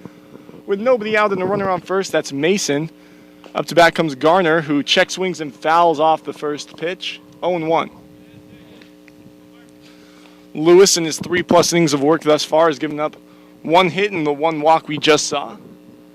Only 1 strikeout, but that doesn't mean you're not a bad pitcher. It means that you're being very efficient. Still at a very low pitch count thus far. Through 3 innings, his pitch count is just above 30, 32. Second pitch is up high with the fastball, 1-1.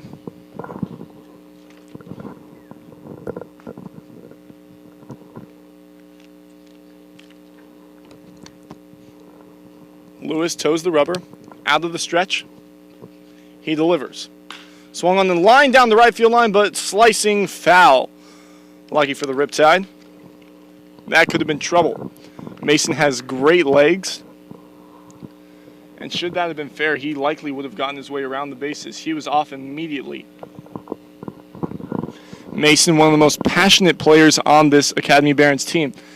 He's very, not quite sure what the word is, but very vocal with his gestures out in right field about what he's feeling.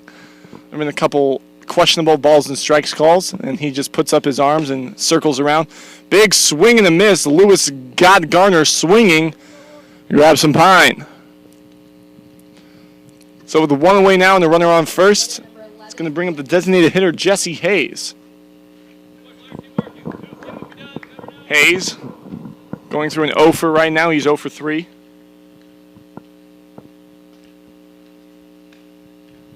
And Lewis, the first pitch. Changeup just below the knees, 1-0. Waiting on deck is the top of the lineup. Javier Garcia, the shortstop. He's gotten on base a couple times. Scored a run. The 1-0 pitch. Up high with the fastball, it's 2-0.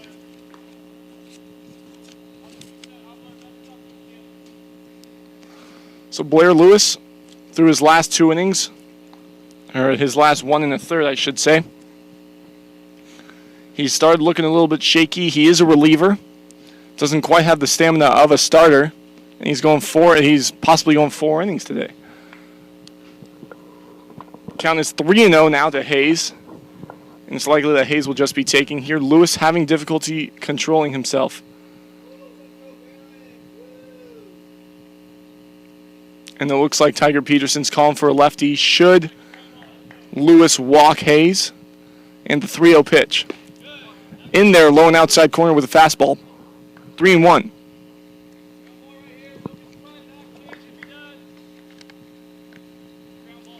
Man on first, Evan Mason got there via a 4-pitch walk.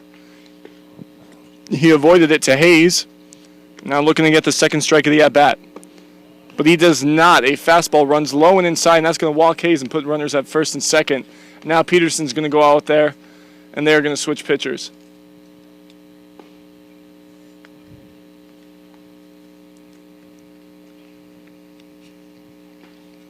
It's Peterson, a slow walk out there to the mound. Lewis knows it, and he will hand off the pearl. But Lewis, a spectacular 3 1/3 innings of work. No runs allowed, only 1 hit and 2 walks. That's an ERA under 1, folks. And he will be showered with praise and a nice ice wrapping around his elbow perhaps. We'll be right back when we figure out who the new pitcher is on the Orange County Riptide Network. I'm Michael Loefling. Stay tuned.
New pitcher in for the Riptide, it's Corey Dawson, number 38 from Westmont University, and he's a lefty. And up to bat, it's the top of the lineup, Javier Garcia, the shortstop. And Garcia has gone on once via the walk. He's also scored a run in that two-run third inning for the Barons. Corey Dawson comes in inheriting two runners. And the first pitch he throws is a fastball up high to the right side and out of play. About 20 feet out of play, but Cooper Earl still giving chase. Dawson spent some time on the surf this year and pitched pretty well and earned his way to a spot on the Riptide. As I mentioned, he's out of Westmont. Beautiful campus. Right on the beach. You can see the beach from every spot. That ball got away from Old, bounced off of his glove. And Mason thought about taking third, but then thought wiser. Knows Old has a good arm. Count is 1-1 to Garcia.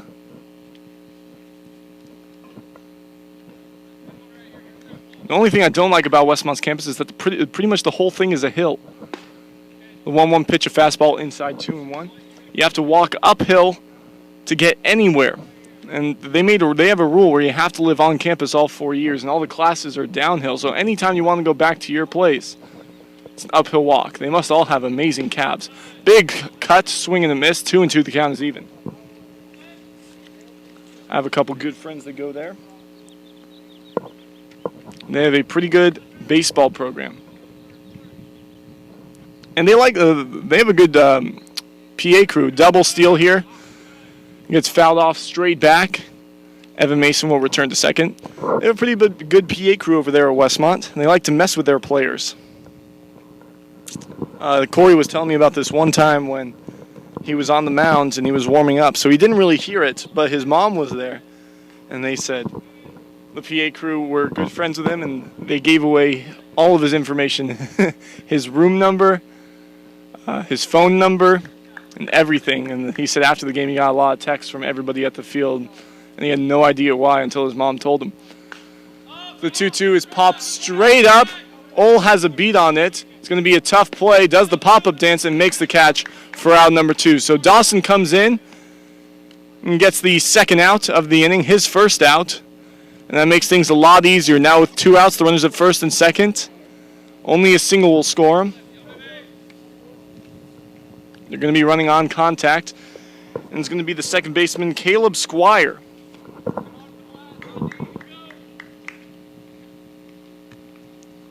Squire 0 for 2 on the day with a walk. He walked in the very first inning. Since then, hasn't been able to get on. He's got a .071 batting average coming into today. And he's gone 0 for 2 today. 1 for 14. Has walked twice, but he makes good contact. Does not strike out. Only struck out once. They tried to steal. Mason tries to take third. And he is out. And Polson is down at third. Making that tag. Mason slid into his foot, and his foot was wedged between the bag and Mason. He was down for a little bit, but then gets up and walks off on his own powers. The trainers will take a look at him, but it looks like he's going to be all right. So after the top of the 7th, it's still 3-2 in favor of the Riptide. We're heading to the bottom half of the 7th. Everybody get ready to stretch. We're going to the 7th inning stretch. Riptide lead 3-2 on the Orange County Riptide Network.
New pitcher in for the Barons, it's Jared DeRoca.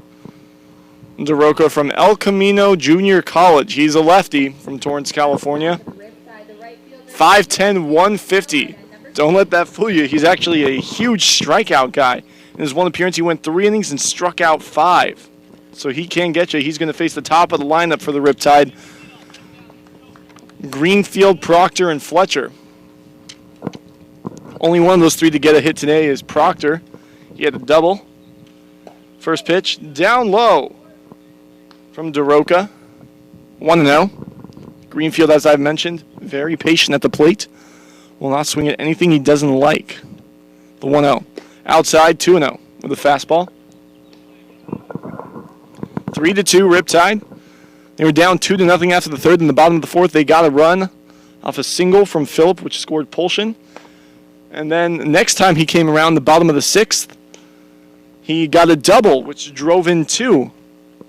So Bo Phillip has been the man thus far. The 3-0 pitch, high and outside. So the first man that DeRoca sees, he walks. Now Greenfield, the leadoff man, going to be on base. First time he's been on first. It's going to bring up Will Proctor. Proctor, one of the hottest hitters in the Riptide lineup today. Will Proctor from the University of Georgia. His dad played baseball for Georgetown in 1984. He's got baseball in his blood. It runs through the veins. First pitch to Proctor. Pops straight up. It's on the infield. Third baseman Rubio has it right next to the pitcher's mound, just to the left, and he makes the catch for out number 1. So Proctor, first pitch he sees, he pops it up. It's a little bit of a juxtaposition between Greenfield and Proctor going 1-2. You got Proctor, who's so patient and will wait 4 or 5 pitches before he takes a swing. And you got Proctor coming up next, who swings at almost everything. It's just their styles, and for both of them, it works out extremely well. That's going to bring up Dominic Fletcher. First home game is today for the Riptide. First time we've been able to see him live on the Orange County Riptide website, ocriptide.com, where you can watch live Orange County Riptide home games. Keep up to date with the team. Then pickoff attempt there. Greenfield gets back in, standing up, nothing doing. Count is 0-1 to Fletcher. 3 runs on 7 hits and an error for the Riptide. 2 runs on 3 hits and an error for the Barons. The Riptide pitching has been able to keep them in check. Here's a shallow pop-up into center field. That's going to fall. Greenfield had to stay back in case that one got caught and just barely gets into second, sliding. There'll be runners at first and second after the single by Fletcher. His first base hit in an Orange County Riptide uniform at the University of Concordia. And that's going to bring up the cleanup man, Logan Polson. Polson 1 for 3 on the day, a single, a fly out to the center fielder, Edier, and a pop-up to the catcher, Argamedon. Something that happened in between innings. The umpire asking for more baseballs. A lot of them have been fouled off here. And there's another foul ball to the left side into the parking lot. 0-1 the count is. Polson, very good bat speed. But as I was saying, so the umpire was asking for more baseballs. And Aaron Greenfield, who was leading it off, went and brought him 4. And right after, the umpire turns around and says, 1 more. Double steal here by the Riptide. They're going to try to get him. Greenfield gets there. Not in time to throw down in a nice tag by Rubio, and Greenfield doesn't like that call. And from right here, it looked like the tag by Rubio missed Greenfield. And head coach Tiger Peterson over there playing the third base coach right now. He's going to talk with the umpire a little bit. Now it's a runner at second, 2 outs now, still a runner in scoring position for Polson. As I was saying, the umpire turned around and said 1 more. So Greenfield said, oh, I'm so sorry. Turned around and asked for 1 more baseball. The umpire said, no. The pitcher has 1 more pitch to warm up with, Daroka. And then Greenfield was already 2 feet away from the umpire and had to give it away. There's a line drive down the left field line, fair. Polson going opposite and driving in the runner from second, Fletcher. So a 2-out double by Polson doubles the Riptide lead. They're up now 4-2. So anything they can do to add a little padding to their lead. First inning of work for Daroka, and he gives up a run. Now 9 hits on the day for the Riptide, 4 runs. And it comes up the man who hasn't gotten out today, 3 for 3 with a double and 2 singles. Or 2 doubles and a single, excuse me. Jake Polshin with an opportunity with Polson over there in scoring position. First pitch, a fastball, low and outside corner, 0-1.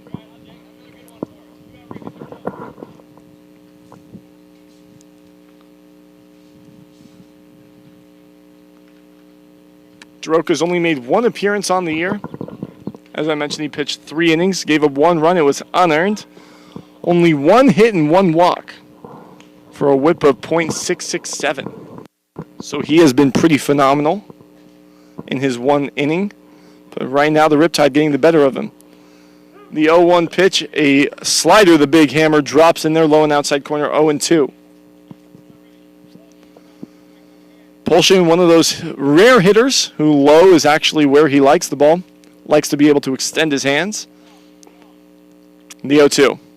Swung and then fouled off to the left side, almost straight back. Count remains the 0-2, take 2.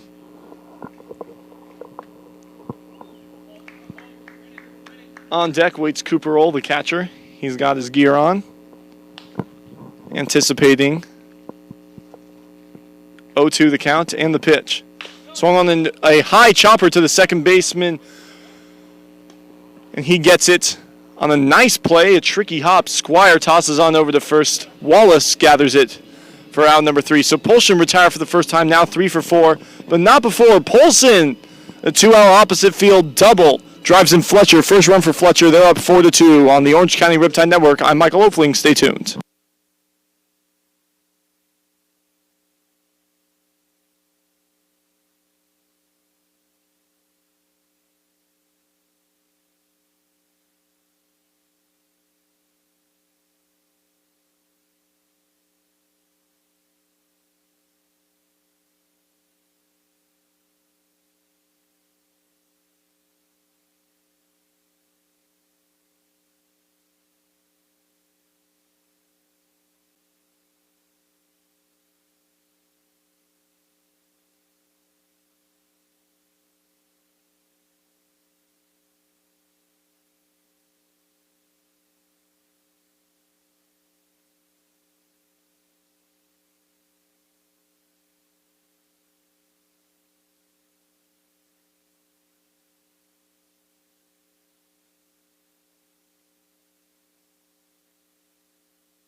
So the man who just made a good play on the tricky hop at second base, Caleb Squire, the number 2 hole for the Academy Barons, is going to lead off this top of the 8th. Riptide lead 4-2. Corey Dawson returning out there for his second inning of work. After a great first inning, first pitch, the hammer drops in there, strike 1. 0-1 the count to Squire. He was up there last inning in the top of the 7th, but then Evan Mason got thrown out at trying to take third. So he returns up there and gets a fresh count. It's now 0-2 after that slider drops in there on the low and outside corner, 0-2. And the 0-2 pitch. Fastball high and outside, trying to get Squire to chase there. Chase that high fastball. His hands aren't probably going to be able to... Hands aren't probably fast enough to get around to it. It's a good strikeout pitch that a lot of pitchers use. The lefty deals. Ground ball to the second baseman, Proctor. Easy play. He stayed back on it and knew he had time and retires his man for out number 1. Next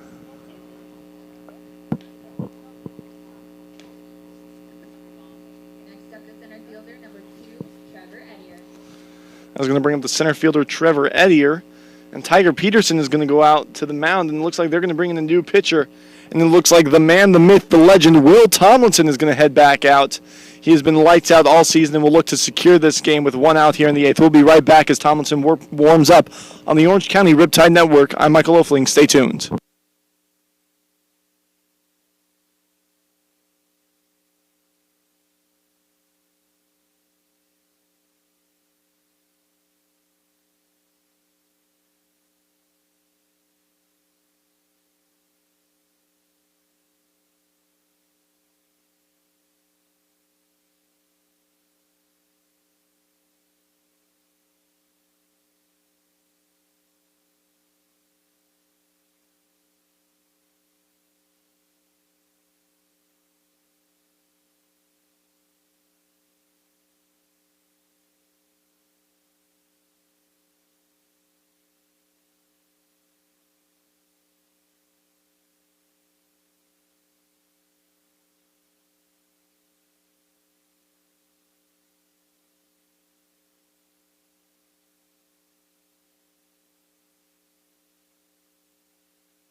So Tomlinson comes out of the bullpen, the big righty, ready to face his first batter, and it's going to be Trevor Ettier, the center fielder. Waiting on deck, Randy Rubio. Randy Rubio has been a menace for the Riptide. Tomlinson has been lights out, though, with 1 out here in the top of the 8th, the first pitch. Fastball at the knees, 0-1. Tomlinson, as I mentioned, tied for first in the ERA. Technically second because he's pitched one less inning than the man in first. Also, 6th in the league in strikeouts with 9 in his 7 innings of work. He is a strikeout pitcher. Count is 1-1 now to Ettier. Tomlinson toes the rubber and fires. Big swing and a miss from Ettier. It's 1-2 now. Tomlinson brings a 4-seam, 2-seam, changeup, slider, curveball. He even has a sinker. You won't see it very often, but he does have it. It's considered like a little 2-seam sinker, actually. So more fastball than sinker, but it does have that downward motion. Here's a ground ball down the third base line, out of the reach of Polson. Ettier is going to head around second. He might even head to third. He's going to try for it, and he's going to get in with a stand-up triple with only 1 out. He does a little dance and gets his teammates laughing, and they're all fired up, the Barons are. So Tomlinson comes in, I speak his praises, and he gives up a leadoff triple with only one out. That's what you call the commentator's curse, everybody. But if what Tomlinson has been able to do thus far this season is any indicator, he should be able to get out of this. But he's facing the 3 and 4 spots in the Barron lineup. Randy Rubio has gotten on base all 3 times he's come up. 2 walks and a single. And a walk here wouldn't be that bad. Rubio is not a big threat to steal and would put the double play in order. First pitch to Rubio. The hammer drops on the inside part of the plate, 0-1. There was that curve. That's Tomlinson's strikeout pitch. His first appearance in the first game of the season against the Arroyo Seco Saints. Only 2 pitchers used, Charlie Vorshek and Tomlinson.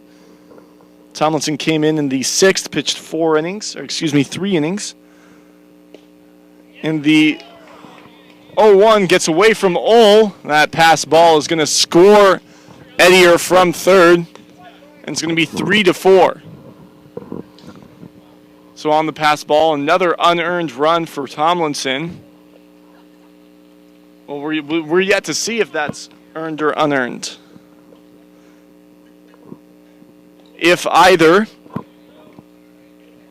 Rubio or Wallace singles, it will be considered an earned run. If neither of them reach base, it will be an unearned run. The 1-1. Fastball down low just below the knees. 2-1 the count runs. Rubio, a very old-fashioned style hitter. Knees bent slightly. Open stance. No batting gloves. Fouled straight back into the fence. Doesn't look like the live stream was damaged. That's the one thing we're most worried about here, our staff for the Orange County Riptide. We're most worried about your viewing pleasure from home, for at least in the broadcast standard. So we're trying to make sure that there's no chain link fence in the camera. The 2-2. Swung on and drilled into right field. Greenfield giving chase, but it's going to drop down the line. That's going to reach the wall. Rubio's going to head to second, and they will throw in. And Proctor has it. So a triple and a double, so that will go as an earned run. So his ERA drops from 0 to whatever it is now, 1 earned run in 7+ innings of work. So with only 1 out now, there's a runner in scoring position. Only up by 1 are the Riptide. He's going to bring up the first baseman, Jason Wallace, who has 2 RBIs on the day. Both of those came in the 3rd inning. A bases-loaded single. Ole's going to go out and talk to Tomlinson now, discussing what they want to do, how they want to attack this hitter. Knowing that on base is the catcher, Joseph Argametto, who hasn't done much today, 0 for 3.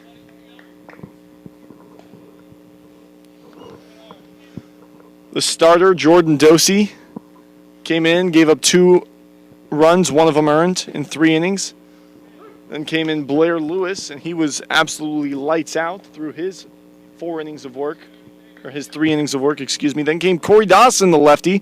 First appearance for the Riptide after playing for the Surf through the first part of the season. The 0-1 pitch, curveball at the knees, 0-2. And now Will Tomlinson, the man who was supposed to close down, having a little bit of difficulty. Everybody's going to go through this every now and again. Tomlinson has been a stud, and everybody expects him to continue to do so, but faces a little bit of adversation, if that's a word. Count is 0-2. That one got fouled straight back into the chain link fence. It will remain 0-2. Bullpen is going for the Riptide. Bullpen empty for the Barons. We'll get word of who that is in the Riptide bullpen as soon as we know. Here's a line drive down the left field line, hooking foul. It will remain 0-2.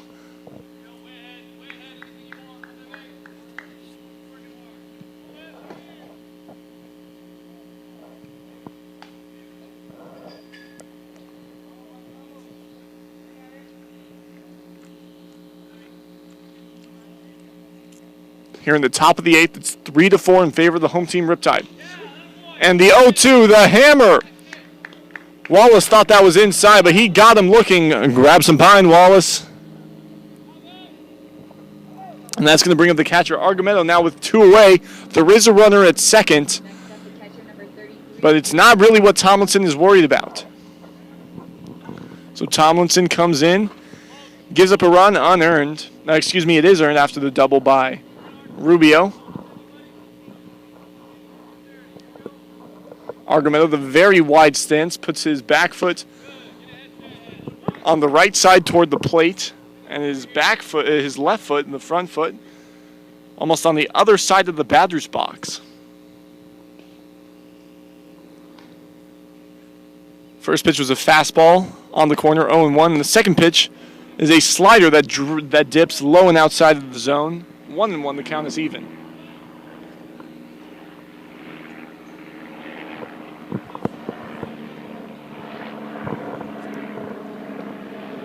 So the 1-1 pitch, dribbled back at the pitcher. Tomlinson goes off his glove, gets to it in time, fires on over to first, and Polshin has it for out number 3. So a little bit of a scare. It looked like it might be first and third, 2 outs, but Tomlinson recovers and makes the play.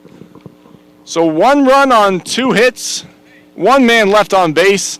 We head to the bottom of the 8th. The Riptide are up 4-3. Stay tuned to the Orange County Riptide Network.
Hot and humid out here at the University of Concordia, Irvine, but not as hot as the Riptide's pitching has been. Whoa, look at that transition. Cooper Ole coming up to bat, facing DeRoca out in his second inning of work. The first pitch, fastball up high.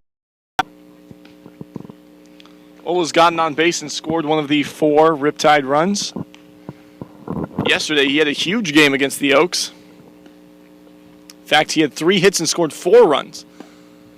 The 1-0 pitch, low and inside, 2-0 now. Waiting on deck is Luke Husung, the DH. Ole, the catcher behind the plate. Thrown out the 1 base stealer thus far. Here he dribbles this one to the second baseman, Squire. Has it on a couple hops and tosses on over to first for out number 1. A nice play charging by Squire. Good defense leads to nobody on base and 1 out for the Riptide. So DeRoca came in. Struggled in his first inning of work, but has gotten things under control, it seems. Gave up 1 in the bottom of the 7th, made it 4-2, and then his team backed him up and scored 1 in the top of the 8th off of Will Tomlinson, something you don't see every day. First pitch to Husung, low and inside, ball 1.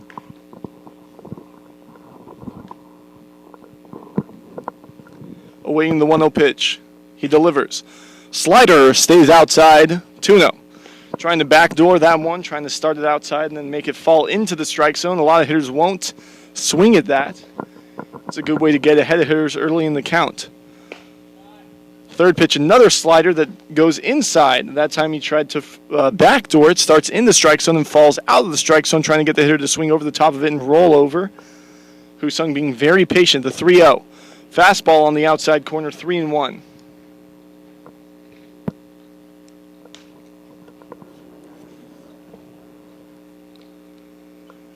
And the 3-1 pitch slapped into the right center field gap. Doesn't look like anybody's going to get there.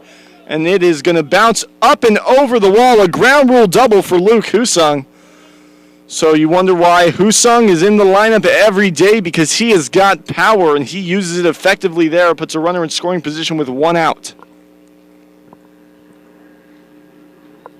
Husung, as I mentioned, struggled early on in this season. Starting to find his swing, though, and it's only a matter of time before he gets his power going. Right now in the Barons bullpen, nobody working, but there is somebody juggling. If you're not watching the game, I suggest you look over there. 4 balls, it looked like. That's tough to do. I know a juggler or two, and they say they struggle with 4 balls. First pitch to Bo Phillip, who's arguably been the player of the game. 3 RBIs. 2 for 3 on the day. Took the first one. It was a ball low and outside with the fastball. Runner on second is Luke Husung. First time he's been on base. And the 1-0. Swung on and line down the right field line. Looks like it's slicing foul and out of play, though. Right fielder Mason giving chase, but can't get it. It's 1-1 now. Phillip out of the San Joaquin Delta Junior College. You can't tell it right now. You can't tell it almost at any point in the game because he's either wearing a hat or a helmet. But he does have blonde hair. You can tell when he's wearing a hat, and sometimes when he's wearing a helmet, you look at the sideburns and you think it's brown. But the very top of his head dyed it blonde, and it looks good on him. He wears it well. It's 2-1 the count to him now. 3-4, the Riptide lead. They were down 2-0 and climbed back. The 2-1 up high with the curveball. 3-1 now. On deck waits Tate Shaw, one of the 2 new guys in the starting lineup for the Riptide.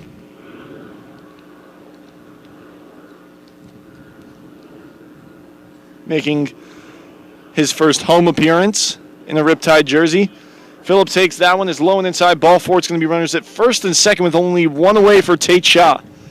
And afterward, it's going to be the top of the lineup, Aaron Greenfield. Next up, the left fielder from the University of Texas, number 4, Tate Shaw.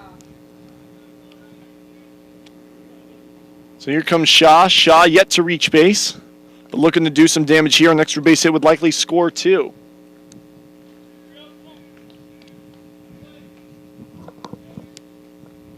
And the pitch. Fastball right down the middle, 0-1. Shaw, very patient hitter, but will swing early if he likes it. There are some hitters I know that will never, ever swing at the first pitch. The 0-1. Slider on the low and outside corner, 1-1 now. One of those hitters is an example of somebody who will never swing at the first pitch. Marco Scudero, yes, I mentioned I'm a Giants fan, but I'm also an A's fan. He played for both of those teams, also played for the Rockies. Line drive into right field, into the 34 hole. Coming around is Luke Husung. They're going to try to get him at the plate. It's going to be not in time. Now they're going to try to get Shaw at second. The fake throw by Armageddon. Trying to get Phillip to lead a little too far off of third, but he doesn't do it. Now it's going to be runners at second and third with only 1 away. So a nice piece of hitting there by Shaw. Getting it into the 34 hole to the right side of the field. Drives in one. It's now 5-3 Riptide. 5 runs on 11 hits and 1 error. Top of the lineup, Aaron Greenfield. His grandma's here today. She's a long-time listener. First pitch to Greenfield. The hammer in there, 0-1.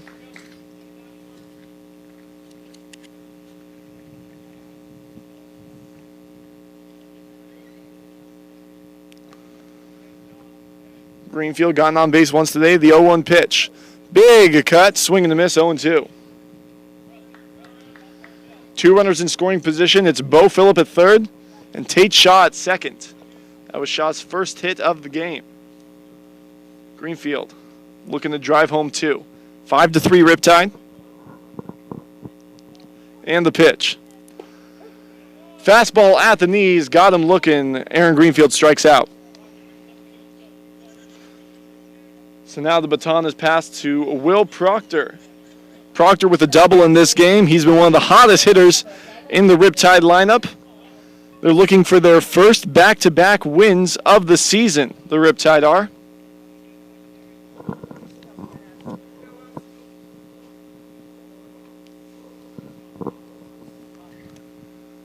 And the pitch. Proctor takes a changeup at the knees, 0-1.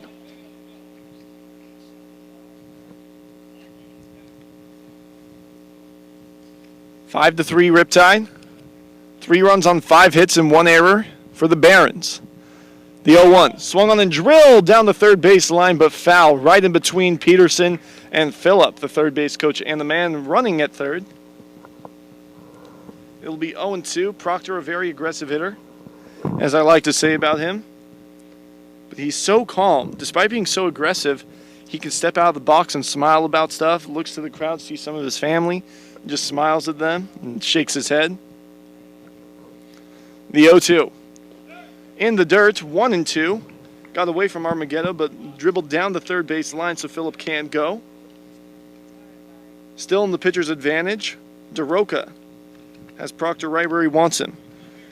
The Riptide have scored in each of the last 3 innings and 4 of the last 5. They had nothing across in the first 3, then scored 1 in the 4th, 2 in the 6th, 1 in the 7th, and now 1 here in the bottom of the 8th, looking to add more, though. The 1-2. Fly ball down the right field line, foul. Mason, the right fielder, giving chase, but can't get there in time. Proctor, a pull hitter. So the outfield shading to the left. Would have been a long run. It would have been an amazing catch by Mason. He got a late jump.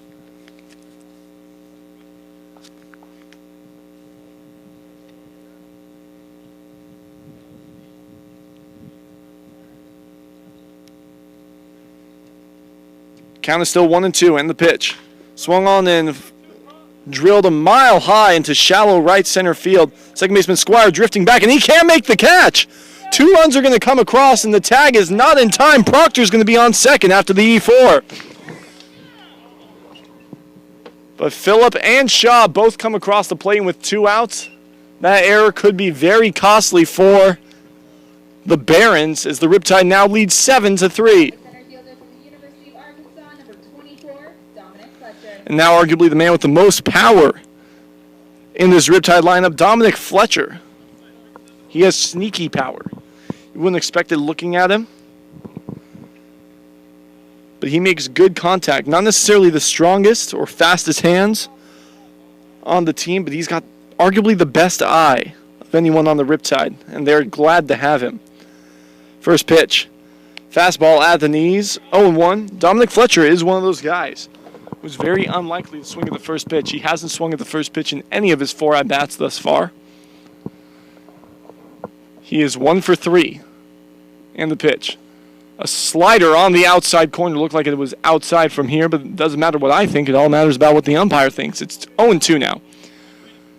Third time Dominic Fletcher has found himself in an 0-2 count. In the previous 2, he grounded out to the second baseman Squire and single.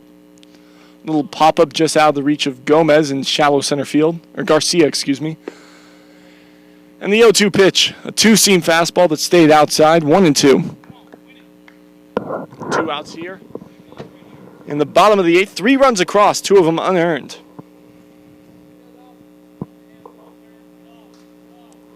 And the 1-2. Swung on and dribbled down the first base line right in front of the Barons bullpen. First base coach Glenn Walker is going to gather that one and toss it back in. DeRoca trying to get out of this inning. He's given up 2 earned runs in 2 innings of work, 4 total runs. They've really expanded their lead. Now lead by 4, the Riptide do. It's 7-3.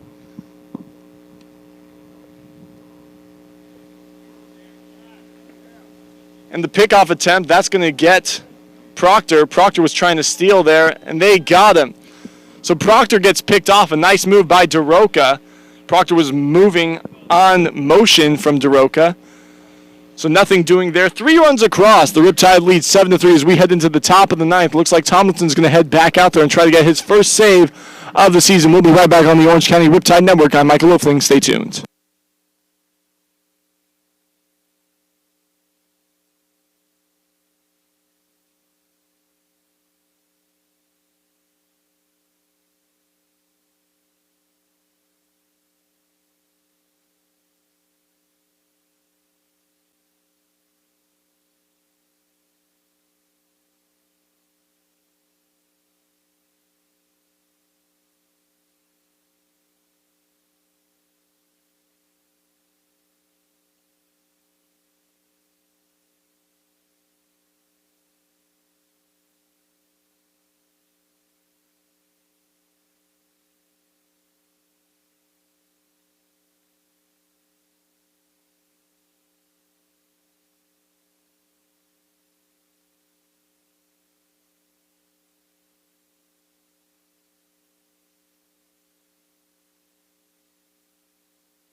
today.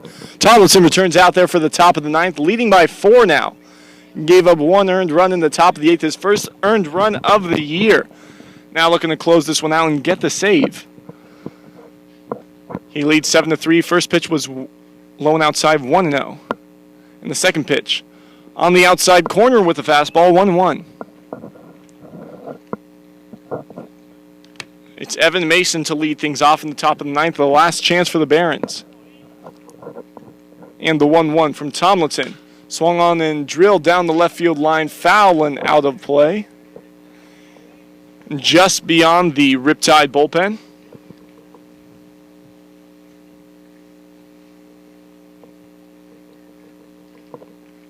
Sun shining bright, straight into the right fielder Aaron Greenfield's eyes. That's one of the benefits about being in the third base dugout.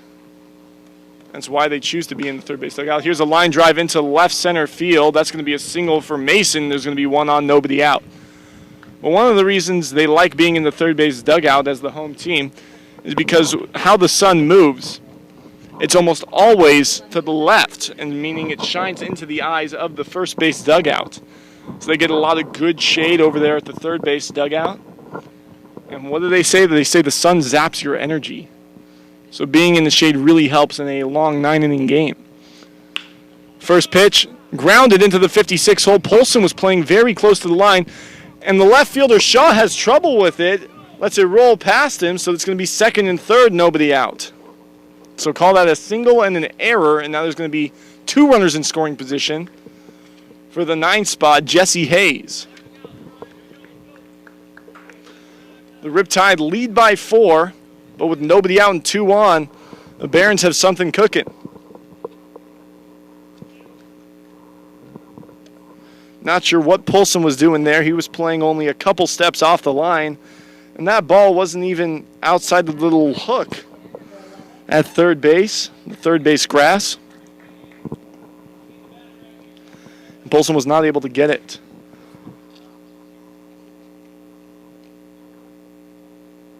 Defense line pretty straight away. Hayes 0 for 4 on the day. And the pitch. Fastball at the knees, 0-1. Bullpen is empty for the Riptide. This is Tomlinson's inning. He will win this game, get the save, or lose. It is up to him. That being said, if the Barons do take the lead, the Riptide still have an opportunity in the bottom of the 9th. It's 1-1 the count now to Hayes.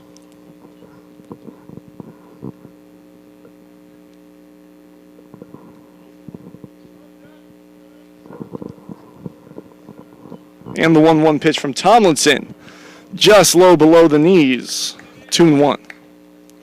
3 runs on 6 hits and an error for the Barons, on 2 errors actually. 7 runs on 12 hits and 2 errors for the Riptide. That was another fastball on the low and outside corner. It's 2-2. Looking for that first out of the inning. Tomlinson, through 2/3 of an innings pitched, has 1 strikeout. Looking for his second. And here it is. A ground ball down the third base line. This is going to score a run, but Polson tries to get it to first. Not in time. It's in the dirt. Polson can't take care of it. And the runner from second, Garner, will come to third as well. So everybody's safe. It's first and third. Nobody out and 1 run across.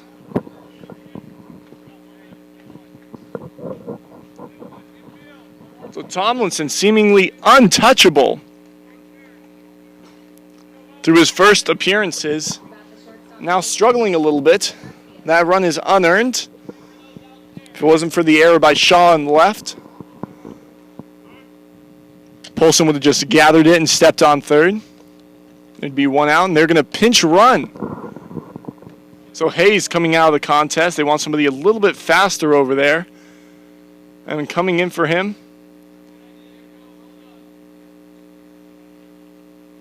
excuse me, just trying to find him. It's Jonah Hargroves.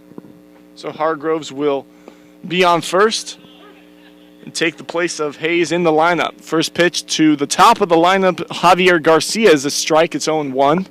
Still nobody out. It's 4-7. The Riptide still lead, but already 1 run across. They're going to try to pick him off. Good move. Hargroves was leaning off at first, but slid back in safely. Very quick move there by Tomlinson. Trying to make sure no 31 shenanigans, as I like to call them, are going on.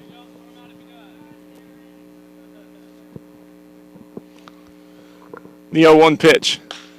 He delivers a ground ball to the third baseman, Poulsen. 5, 4, and no attempt. The run will come across. And now it's 7-5, the Riptide lead. But now with 1 out and a runner on first only.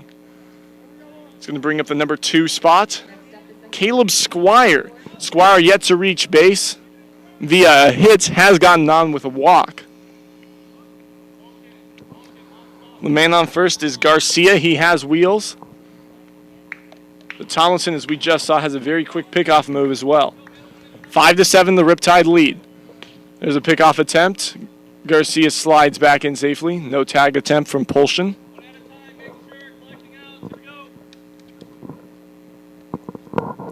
Awaiting the first pitch is Squire.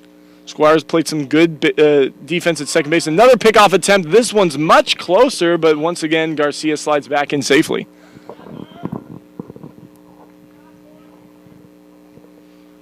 And I'm getting a little bit nervous myself. My knee is bumping. Not trying to see a loss here for the Riptide. They need to get back into the swing of things, looking for their first back-to-back wins of the season. A bluff steal attempt from Garcia there. Now gets fouled off to the left side and out of play. It's 0-2, or excuse me, 0-1. Still the first pitch of the at-bat that was. 2 pickoff attempts.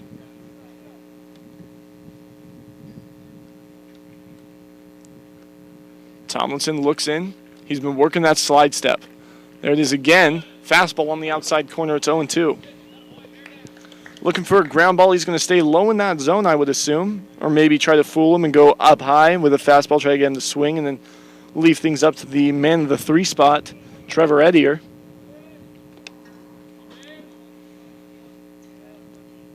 The 0-2. Swung and then fouled straight back. 0-2, the count remains. Umpire calling for a couple more balls. Blair Lewis will go out there and give him 3. It's been a very quick game, despite what the score might say. Coming up on 3 hours. 2 minutes away, and this game could end before 3 hours. The ground ball. 1-2 the count. Another pickoff attempt. He is safe again. Each time it's getting closer. If I was Thompson, I'd go back there once again because the pattern's showing that he might get thrown out next time and get picked off. Only 1 pickoff thus far in this game. Will Proctor trying to steal third, got picked off at second. The 1-2. Ole throws down. They get him. A huge throw from Ole. Everybody knows about it. Ole got one of the strongest arms and one of the quickest pop times. That's why he's a great defensive catcher. Now with 2 outs, 2 balls, and 2 strikes, deuces are wild. To the number 2 hitter. Trying to find all the 2s I can.